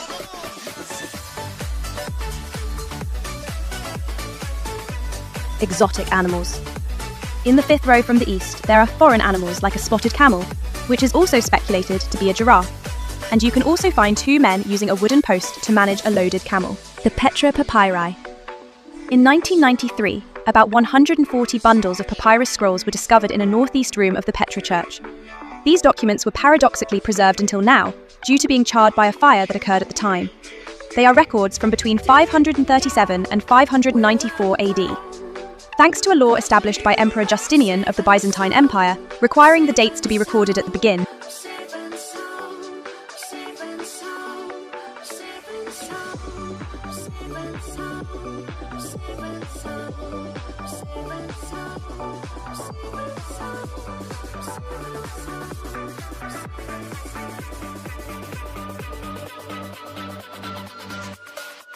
the 2 signboards are the restoration plan and detailed floor plan of the Petra church. I walk again.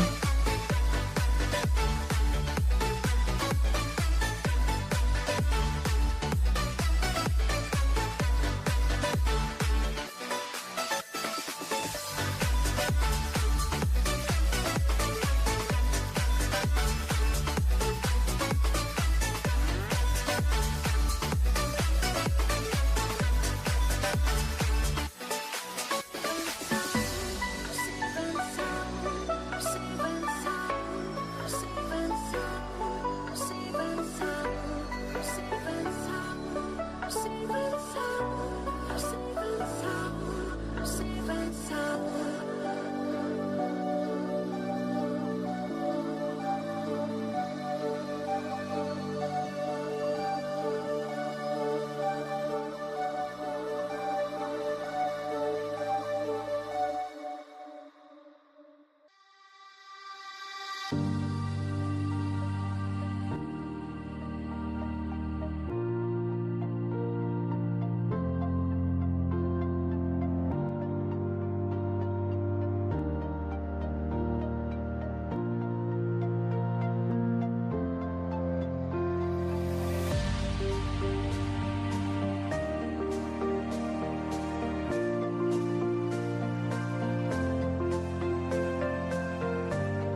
This is the colonnaded street, the main thoroughfare in the centre of Petra.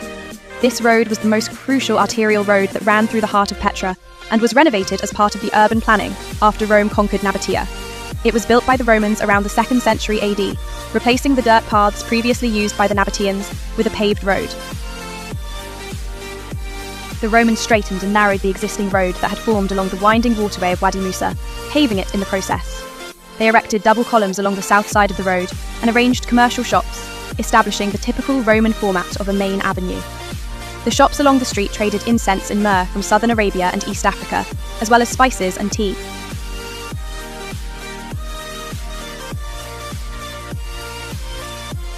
If you look here, the space is distinctly divided. Aren't they shops? That's how I see it.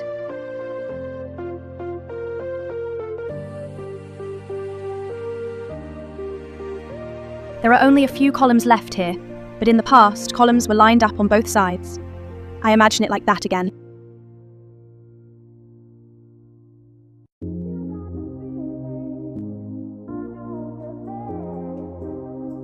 The Great Earthquake in the year 363 caused serious damage to the columns and commercial buildings.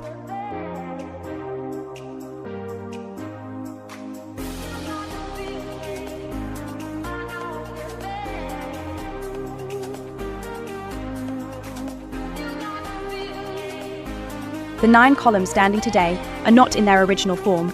It should be noted that they are the result of gathering ancient column fragments scattered on the street and re-erecting them in modern times.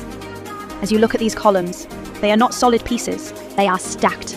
They are stacked in layers, 1, 2, 3, 4 layers, but they seem a bit unstable. If you look here, you can see some wear and grooves. The upper stone is not grooved but protrudes. It was built in such a way that the stones fit together more securely, indicating that this is how the construction was done.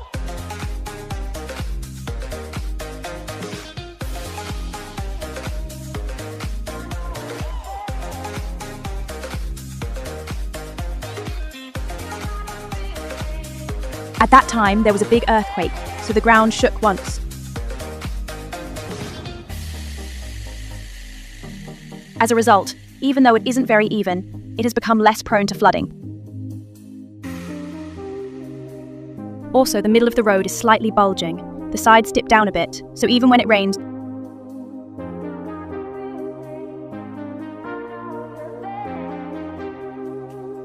the water flows down to both sides. This is a typical feature of Roman roads. This road is believed to have been built during the Roman era.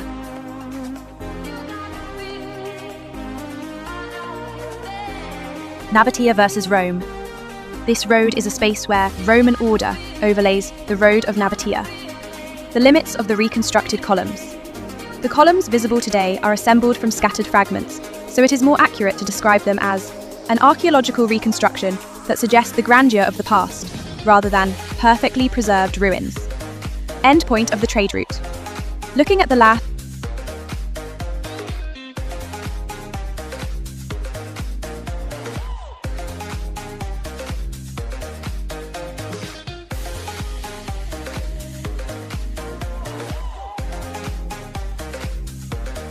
there used to be shops all around here.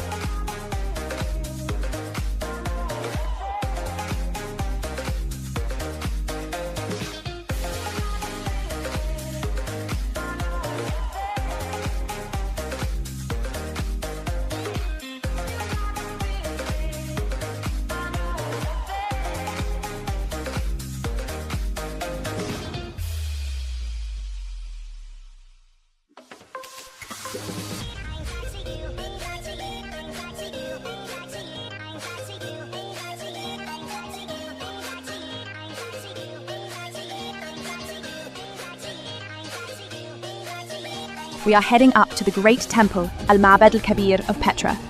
The Great Temple is the largest independent architectural complex in Petra, located south of the colonnade. It covers an area of approximately 7,560 square meters, measuring about 135 meters north to south and 56 meters east to west. It features a terrace structure leading from the entrance, the Propylaeum, to the lower temenos in the third.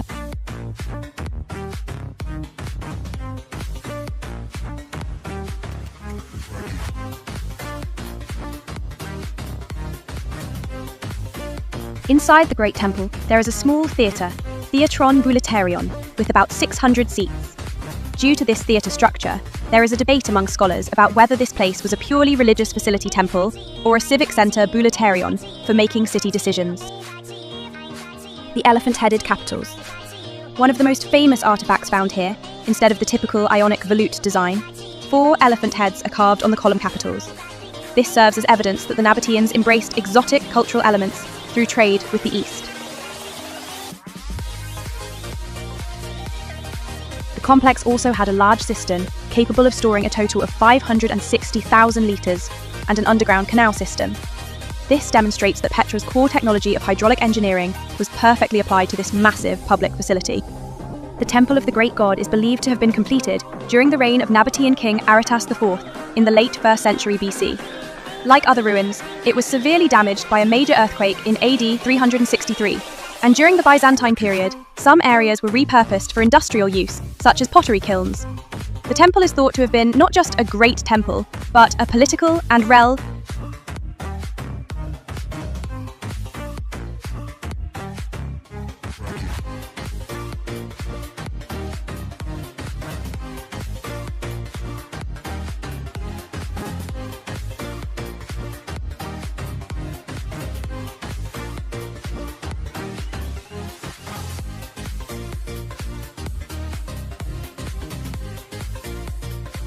The Temenos Gate, also known locally as Bab al-Temenos, is located at the western end of the colonnaded street. The word Temenos itself means dedicated sacred area in Greek. This gate served as the official entrance separating the colonnaded street, a secular space where commercial activities took place, and Casa al-Bint, the most sacred temple in Petra, a sacred space. The 3-arch structure features a typical Roman triumphal arch design, consisting of a large central arch flanked by 2 smaller arches. Decorative elements. On either side of the gate, there were carvings of Nabataean gods and the goddess of victory, Nike, among others, and the capitals of the columns were adorned with intricate floral patterns, evidence of a bronze door. Archaeological investigation. It is believed to have been built in the early 2nd century AD, shortly after Rome annexed Nabatea. While the overall style follows that of Roman triumphal arches, the detailed motifs reflect the unique artistic style of the Nabataeans, showcasing a remarkable blend of the 2 cultures. Passing through this gate leads to a wide plaza, where the only freestanding monumental temple in Petra, Casa al-Ki. I will move quickly to Casa al-Bint.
Qasr al-Bint is the most important and massive temple in Petra, located at the westernmost end of the Petra urban ruins, just beyond the Temenos Gate.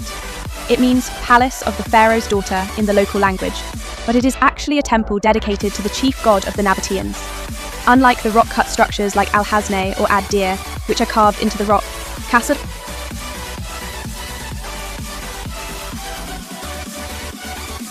scale, it stands about 23 meters tall and is built on a massive base that is nearly square, with each side measuring about 32 meters.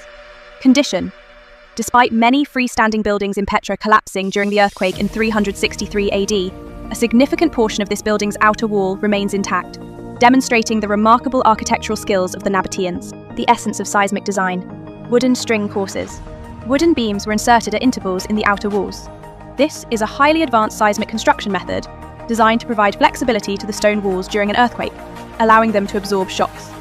It shows that the Nabataeans understood the geological characteristics of this earthquake-prone area perfectly 2,000 years ago. The internal structure of the temple. Tripartite structure.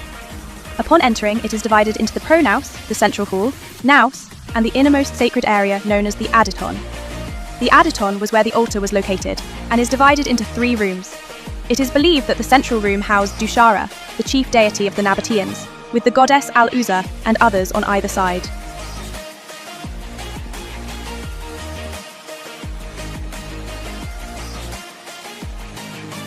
Construction period. Late 1st century BC to early 1st century AD.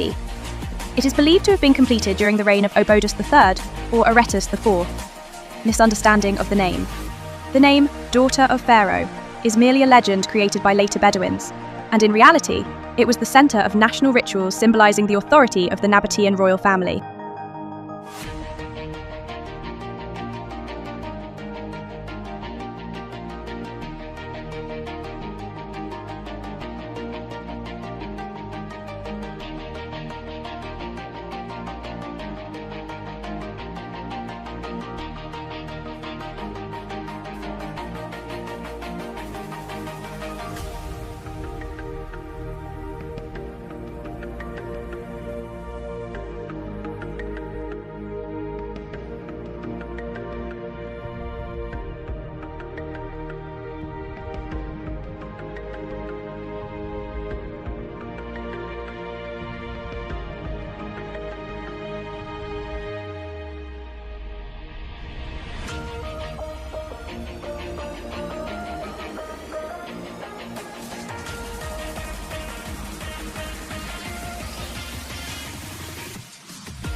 This is the Nabataean restaurant.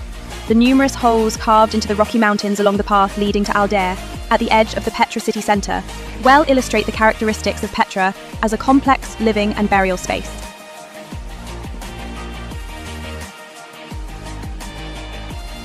One, minor tombs. The most significant portion consists of individual or family tombs for ordinary citizens. These are practical burial chambers carved into the rock by the middle class or common people who could not afford the elaborate facades like those of Al-Khazneh or the royal tombs. Although the entrances are narrow, many have rectangular niches, loculi, where the bodies were placed inside.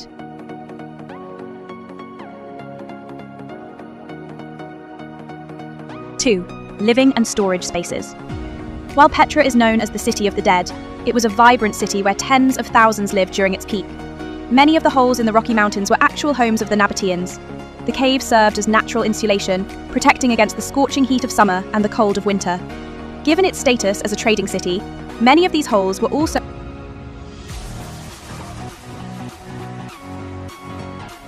3. Triclinium Banquet Hall.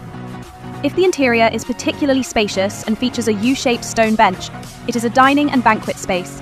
It is a place where families gather to honour their ancestors and share ritual foods, or where merchants come together to negotiate and hold banquets. 4. Water Resource Management Facility. Some of the small holes may be vertically elongated, or in the form of S.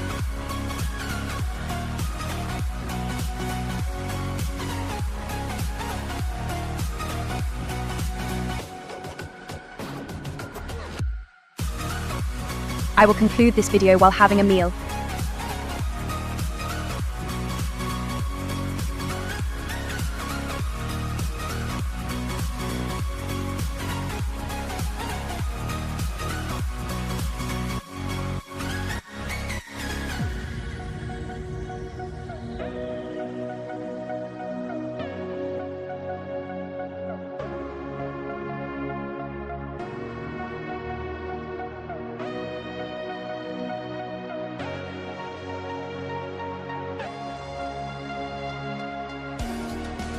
See you again in the next video. Just going up here gives a great view. The Royal Tombs complex of Petra that we are currently climbing is a massive rock-cut burial site established around the 1st century during the height of the Nabataean Kingdom.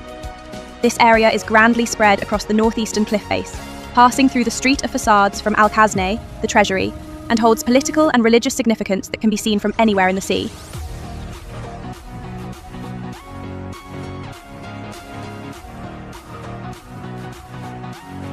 The urn tomb, which is currently being ascended, boasts the most overwhelming grandeur among the tombs of the King's complex and holds significant archaeological value as it represents a crucial intersection of Nabataean architectural techniques and Byzantine Christian culture.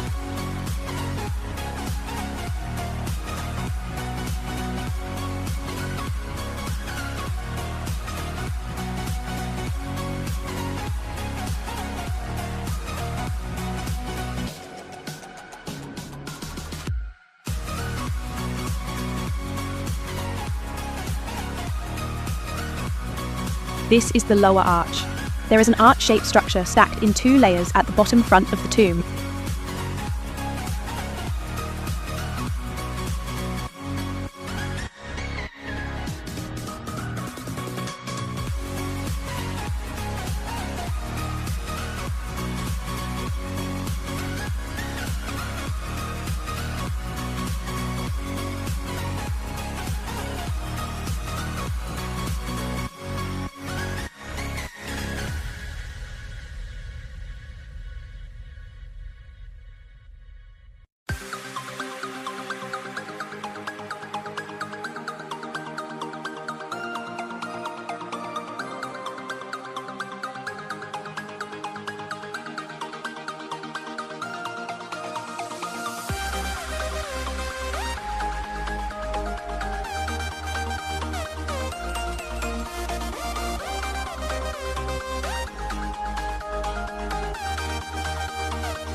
This is an engineering result to support the huge terrace. It is said to have been used as a prison or warehouse.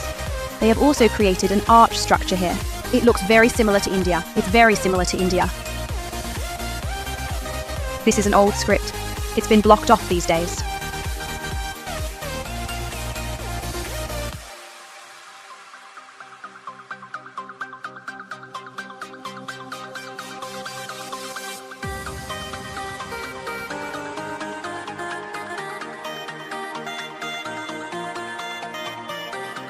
There are many dark places. It's so nice here. Really? Wow.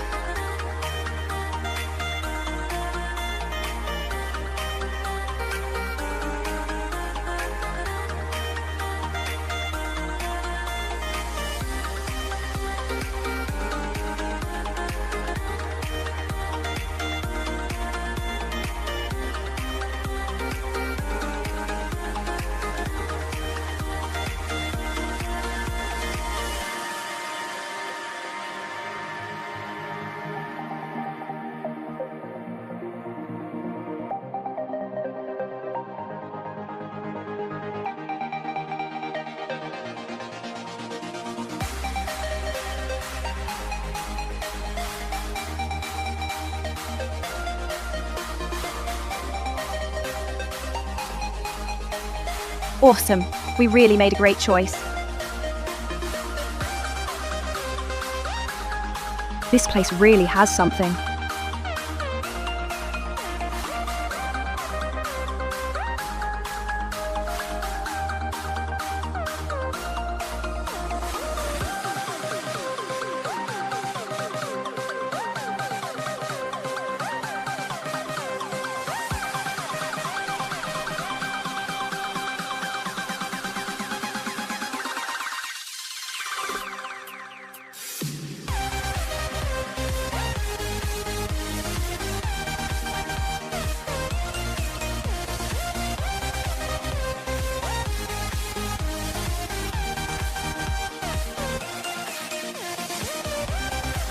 They're all similar. It's surprisingly similar to what's in India, to the caves in India.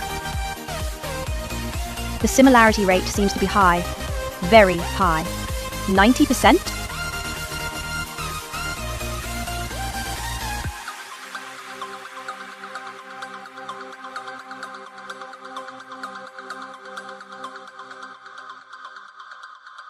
Front facade.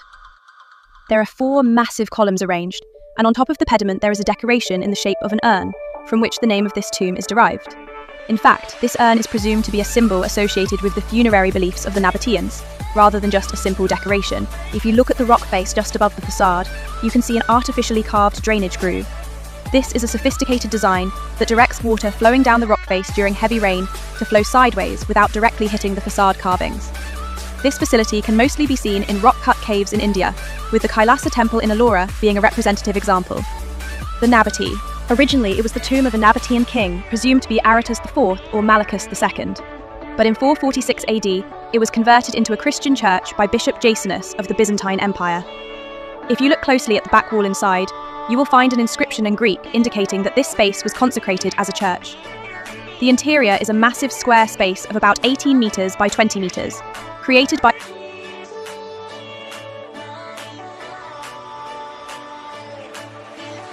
the tomb of the king, which was revered by the Nabataeans, was transformed into a Christian sanctuary that denied their gods about 400 years later. You can find traces of what are presumed to be sculptures or symbols of Nabataean gods that were intentionally chiseled away. This is a vivid example of the phenomenon of iconoclasm in religious symbolism. This tomb serves as a historical milestone.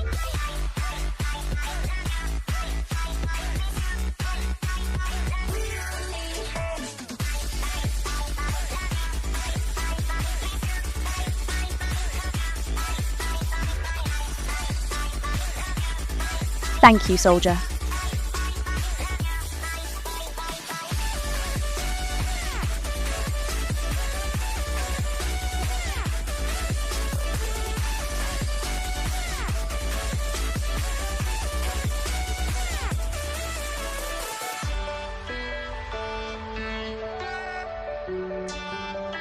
Everyone is taking a lot of cliff shots here. We took a picture too.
Oh, there are stairs here.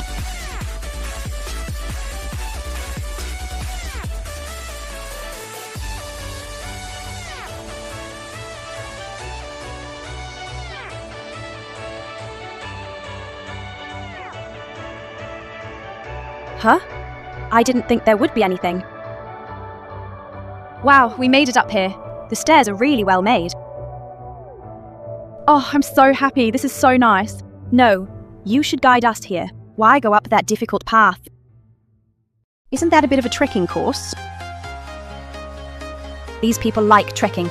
Everyone is different. Some people enjoy tough challenges. It's so nice here. It feels like we're really sightseeing. It's still good. I really like it. The cat goes, meow.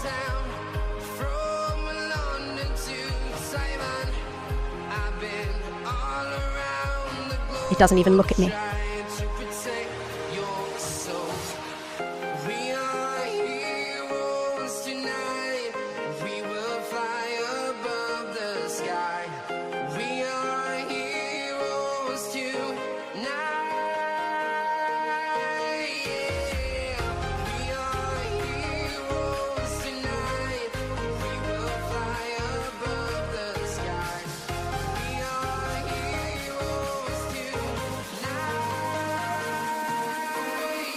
I went to check it out since there was space below.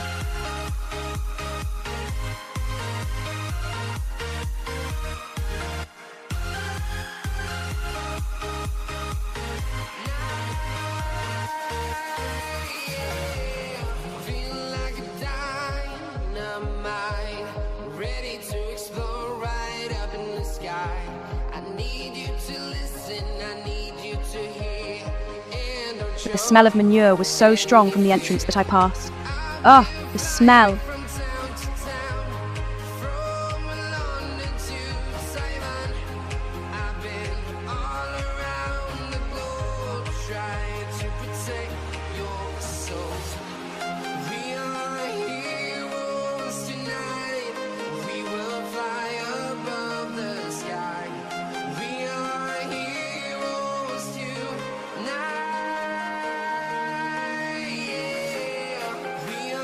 I can't go in. They keep trying to lure me in with donkey rides. Haha. The Silk Tomb is one of the most visually stunning monuments within the Royal Tombs complex of Petra. Although this tomb may be smaller in scale compared to the adjacent Urn Tomb or the Palace Tomb, it holds a unique position in terms of geological beauty and preservation. The name Silk Tomb does not come from architectural decoration, but is derived from the colour and texture of the rock itself. The facade of this tomb features layers of sandstone in various colours, including yellow, pink, red, white and grey, which ripple and overlap. This appearance is reminiscent of soft silk fabric, which is how it got its name. The Silk Tomb follows the typical Nabataean style, featuring a restrained form of Hellenistic elements. 4 half columns support the front, and above them, the unique Nabataean stepped crow-step decoration appears. The entrance is simple yet robustly designed. Unlike the ornate carvings of other tombs, it was built to highlight the natural beauty of the rock. With a height of about 10.8 metres and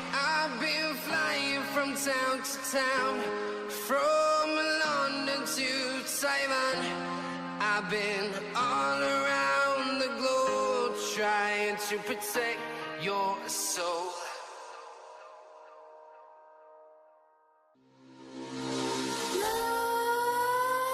Nightmares creep while you and me repeat.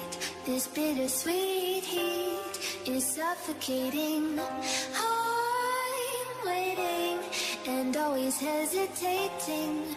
Kryptonite desires set my heart afire. the Corinthian tomb, visible in front of you, is a site that showcases both the mystery and the technical transition within the Tomb of Kings complex. It is located between the Urn Tomb and the Palace Tomb, featuring a unique 2-story structure that seems to mimic Al-Hazneh, the symbol of Petra. The Corinthian tomb combines design elements from Petra's most famous structures, Al-Hazneh and Ad-Dir. Upper level, the central circular dome tholos and the broken pediment structures on either side are almost identical to the upper part of Al-Hazneh. Lower level, it has a total of 8 columns and 4 different entrances. This suggests that it was likely a complex burial site for multiple fahr. When you look at the Corinthian tomb, you can see that it is much more severely eroded compared to the surrounding tombs. There are 2 perspectives on this. Geological vulnerability. The sandstone in this area is particularly soft and has many layers. Although it has a strikingly beautiful stratification like the Silk Tomb, it is structurally much weaker and has been left exposed to weathering.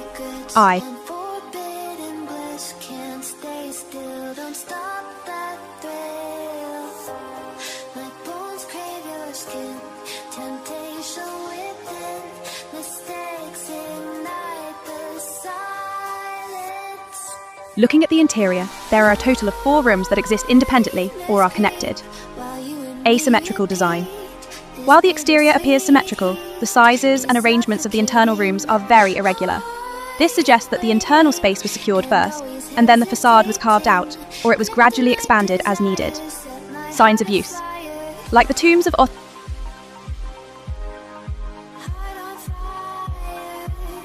the Corinthian tomb is an ambitious work by the Nabataeans, who actively embraced the trends of the Hellenistic world, Corinthian style, while simultaneously trying to showcase their own rugged yet immense power. Although much of its form has now crumbled, look for the traces of the struggles that the architects of the time faced among the shattered outlines. Here is a water tank.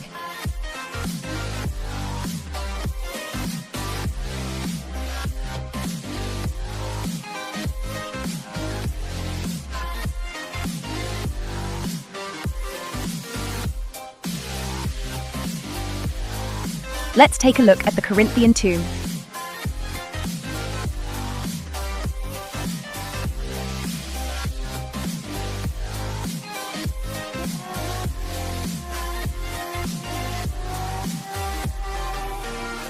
Connect the dots straight to the start of intoxicating wine.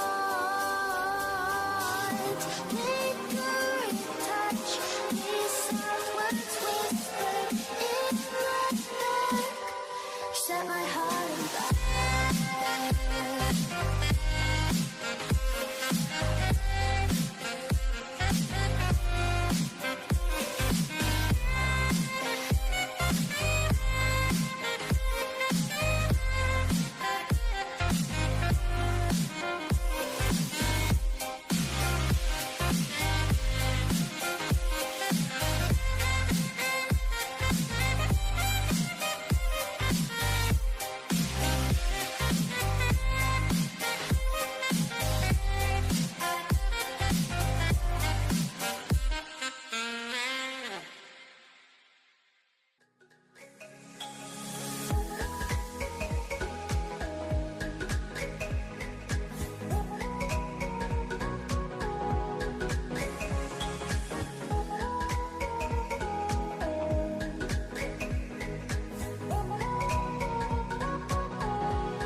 The palace tomb is the largest and most magnificent structure that adorns the complex of tombs of the kings.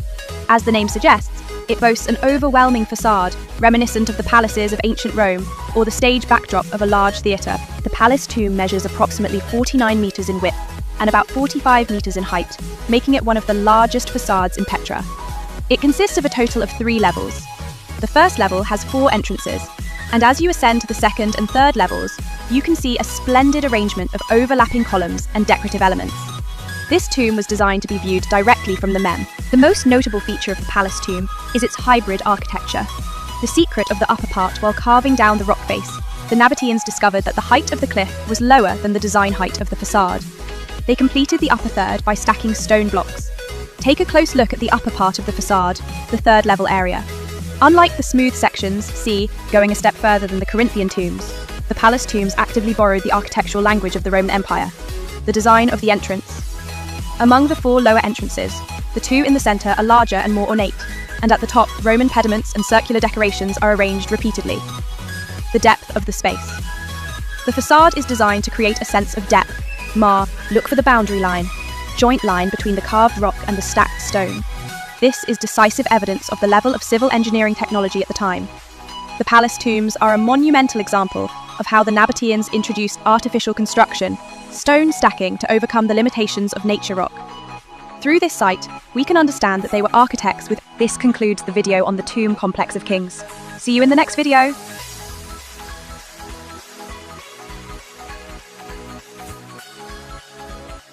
This is the Petra Museum.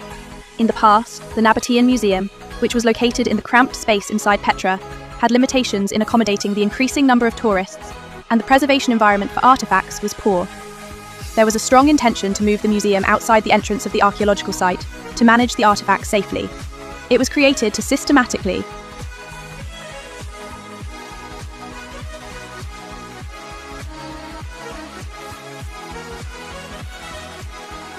This museum was led by the Jordanian government Petra Development and Tourism Region Authority, PDTRA, and was established through a grant aid project, ODA, from the Japan International Cooperation Agency, JICA. Our country also engages in many ODA projects. Construction began in 2014, and it officially opened in April 2019. Over $7 million was invested, and it was a project that combined Japan. The architecture of the Petra Museum was designed to perform modern functions without disrupting the landscape of the archaeological site. The height of the building was kept low to avoid clashing with Petra's natural scenery and rocky terrain, and the exterior walls were finished in tones similar to the surrounding sandstone hills. The interior structure follows a very simple and linear minimalist.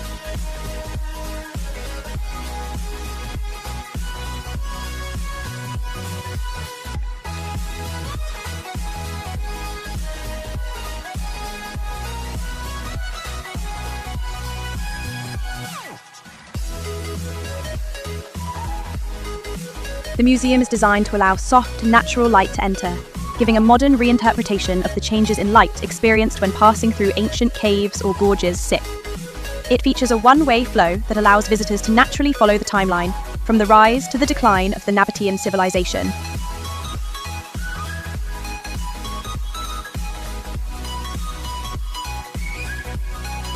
The operation of the museum is managed by the Petra Development and Tourism Region Authority, PDTRA, which is under the Ministry of Tourism and Antiquities of Jordan. Digital guides. As part of a modern operational approach, multilingual audio guides and interactive touchscreens are actively utilized. Community engagement. The museum has research spaces to support archaeologists' investigations. This is the water management system of the Nabataeans.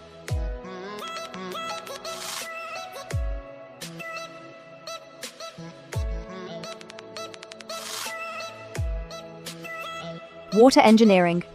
Water and the location of Petra. Petra's water management system. Water and the city.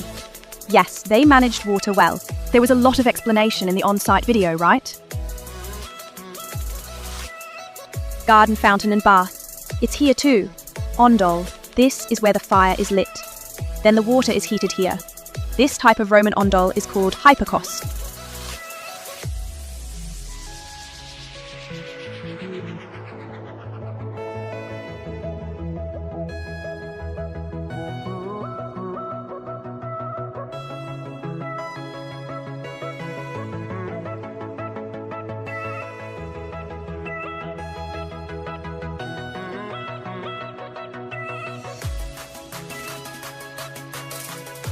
The drainage systems of Petra, a museum built in 2018.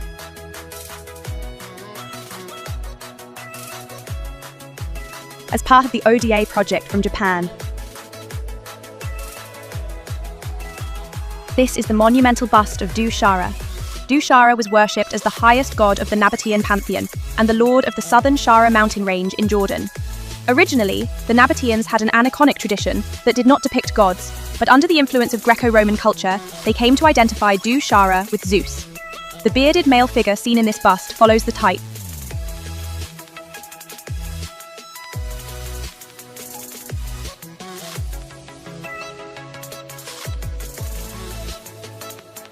The weight of this statue is about 1.5 tons, and it is believed to have originally been placed at the highest point of the gate. It was sculpted with consideration for the perspective of looking up from below. This artifact is dated to the late 1st century AD, and well represents the proud stature of Nabataean art at its peak. This is a display system that explains things. It's only in English. Even when made in Japan, it doesn't have Japanese. But English is a widely used language, right?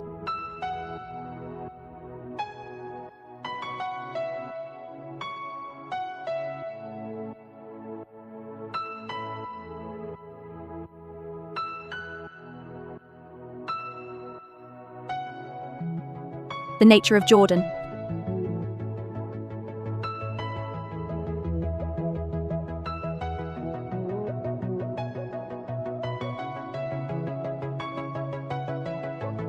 The first people of Jordan.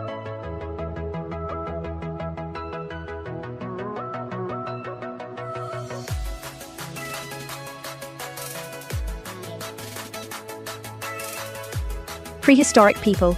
Agricultural revolution. After the Jordan of the gold and stone dual-use vessel, there are megalithic cultures.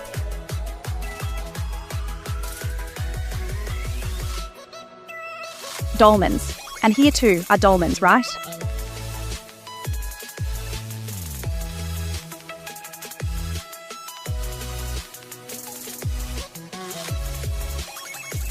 Lifestyles initiated by the Nabataeans.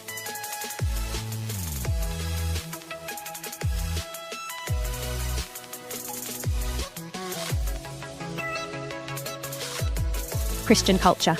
This is the place we went to, right? Yeah, I saw it earlier.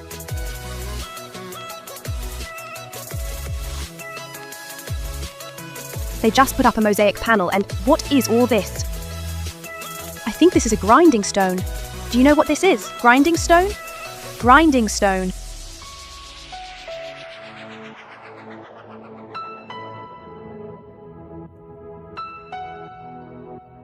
What do you grind? This is a stone tool from the Paleolithic era. From 10,000 years ago to 6,900 years ago, this area has good quality rock. Our country doesn't have that kind of rock quality. It's called flint rock. We're going to use this for grounding over there. Grounding stone. So this is how you strip the skin off. This is a door accessory.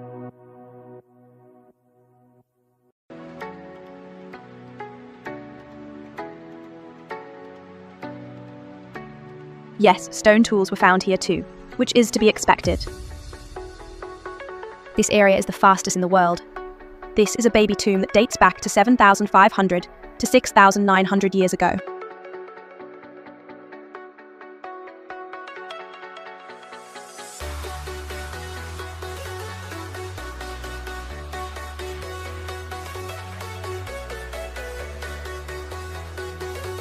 The first village society was established around 8,800 years ago. This isn't just in this area. The first one created was in places like Çatalhöyük. Teacher Park Junbiom has been there. I haven't been able to go. It's in Turkey. Jack it up.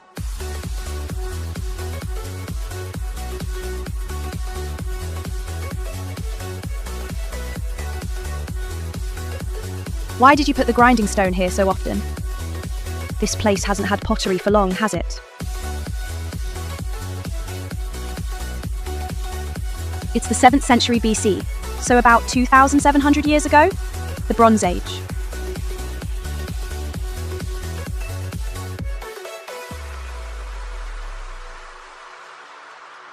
The Iron Age here started around 1200 BC, which is incredibly early. Our country's Bronze Age began around 1500 BC. Precious metal jewellery. This is precious metal. From 2,600 to 2,500 years ago.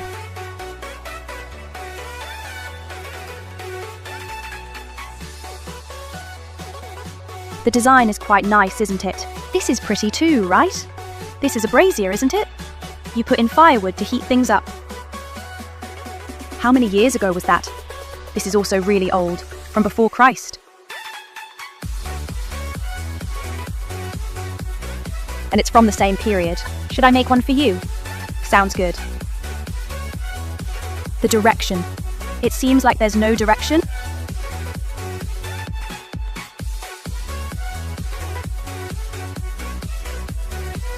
These things existed in the 1st century.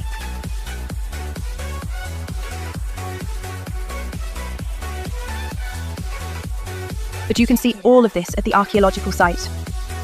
First, I guess I need to watch the video all the way through.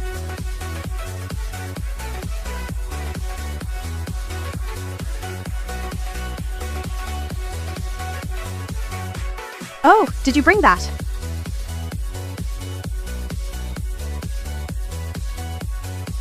Just taking a look at what's around Petra before exploring? Wow. This is really intricate. This is from the 1st century, and the carving is just amazing. Really? It's not that great. It was done a long time ago, by people from the past. Other places are doing much better. Our country is just a bit late. But why is there such a fuss every day? Who is making a fuss? I didn't make a fuss.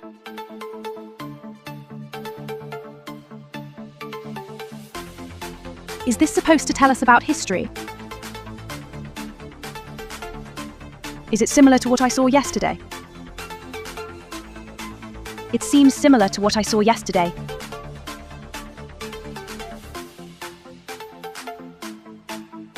So I don't really need to see it. In the night show yesterday. What was discussed in the night show yesterday had a lot about Al-Hazneh. This one is about the entire history of Petra.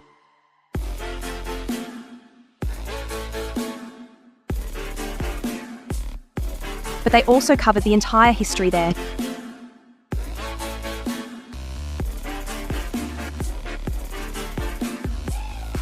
They estimated that the faces of the Nabataeans looked like this.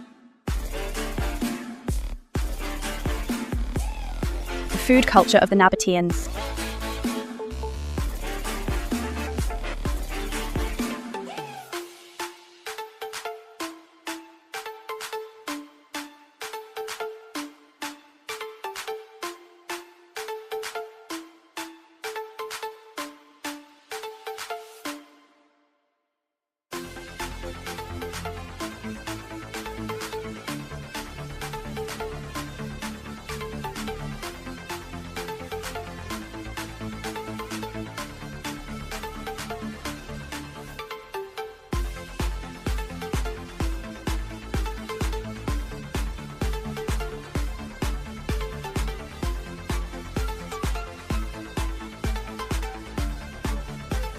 Mosaic on the floor.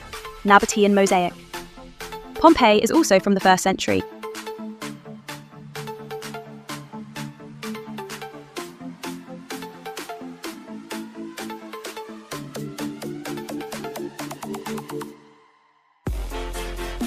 I went to Pompeii, remember? It's much more impressive there. Right? Pompeii is not any less impressive than here.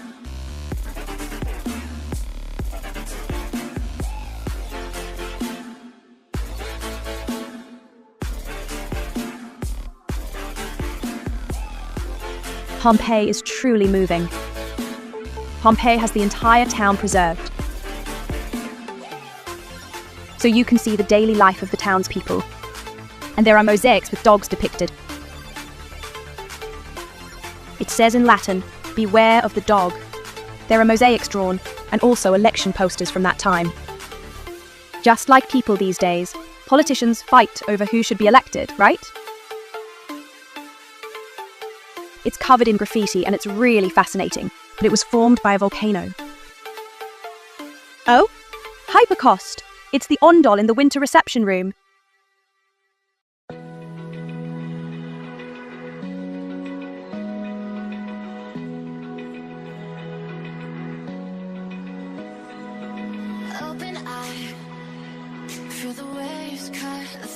How about doing it down here? It's the 1st century. The 1st century. I really like Ondol. It seems like it's being removed here. This is what keeps the fire going. They confirmed the Ondol.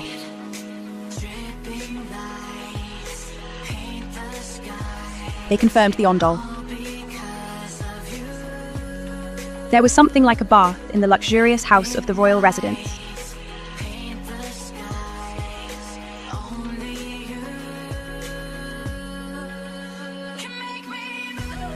Well, you speak English well.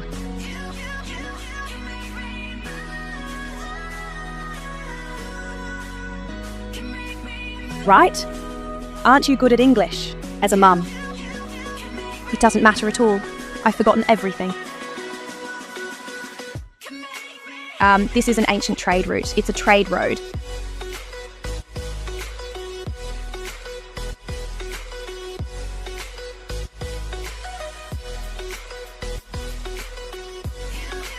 The area marked in red is where we are right now. It's the Petra area in Jordan, and trade was conducted from there. The one on the far left is Carthage. Trade with Carthage connected like this all the way to India. So, it can't be helped that the culture here is similar to Indian culture, and that connects to this side, which leads to Taxila. Taxila is in Pakistan. Do you see that? Taxila. Taxila is in Pakistan. That leads to the Gandhara culture. The Gandhara culture should be combined with the Alexander culture, but it merges because there are trade routes. Taxila culture and Gandhara culture are different, but there is Bactria and Persepolis. So if there is a certain culture that others find appealing, they take it and adopt it as their own.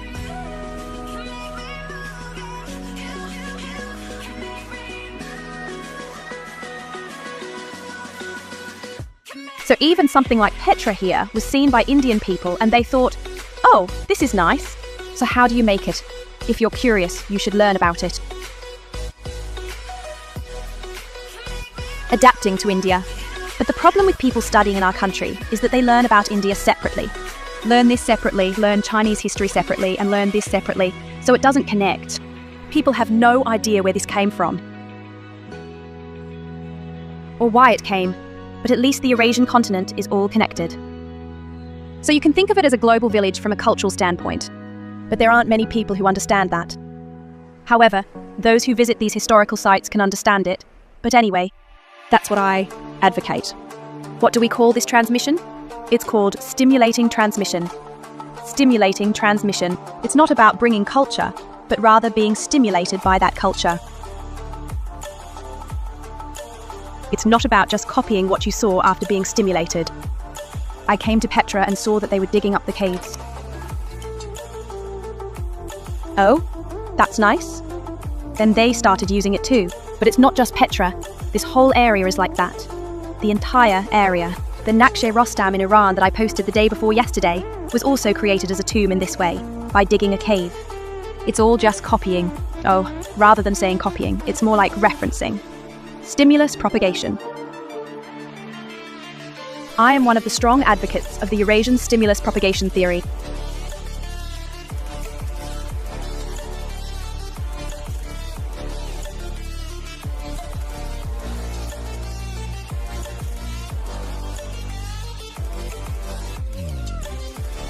This is about Petra. So far, that was about the Nabataeans.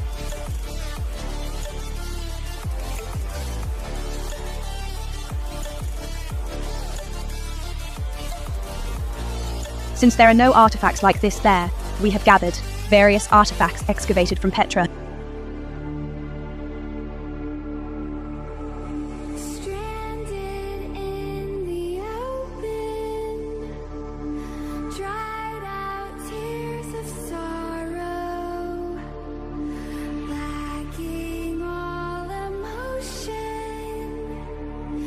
staring down the barrel, waiting for the final gates to open to a new tomorrow, moving with the motion, following the light that sets me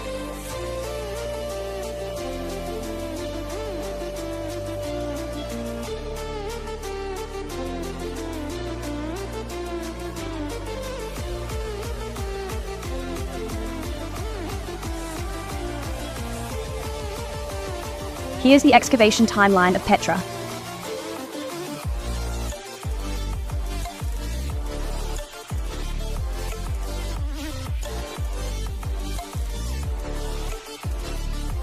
A lot of hypercosts were discovered here.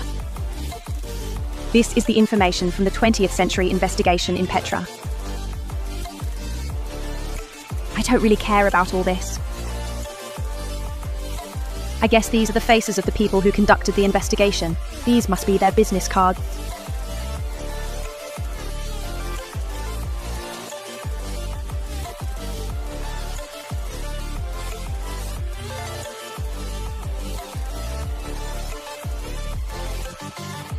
Watching the representatives of the investigators.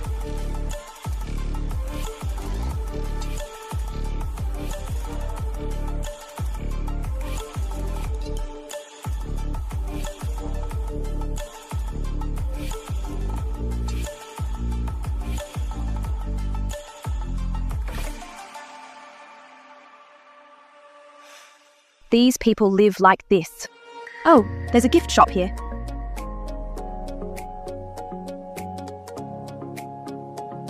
Let's take a look. They have accessories too.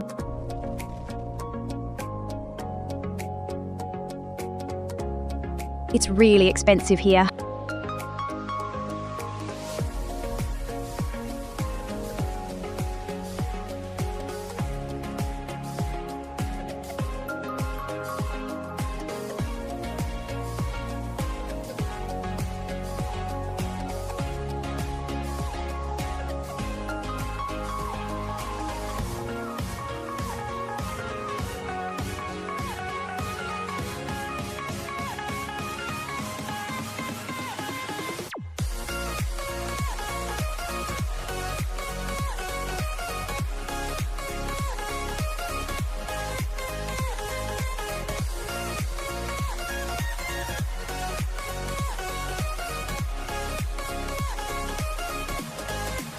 There are rumours that the Petra Museum was designed by Ando Tadao, but this is not true. The design was handled by the Japanese architectural firm Yamashita Seikei. The local Jordanian architectural office, Mizam Architects and Engineers, collaborated on the project. It is true that the project was led by a Japanese designer, due to funding from the Japan International Cooperation Agency JICA, but it is not the work of Ando Tadao. The exposed concrete method and geometric linear structure used inside and outside the museum appear very similar to Ando Tadao's signature style. The way it draws light into the interior by shaping the canyon seek has similarities.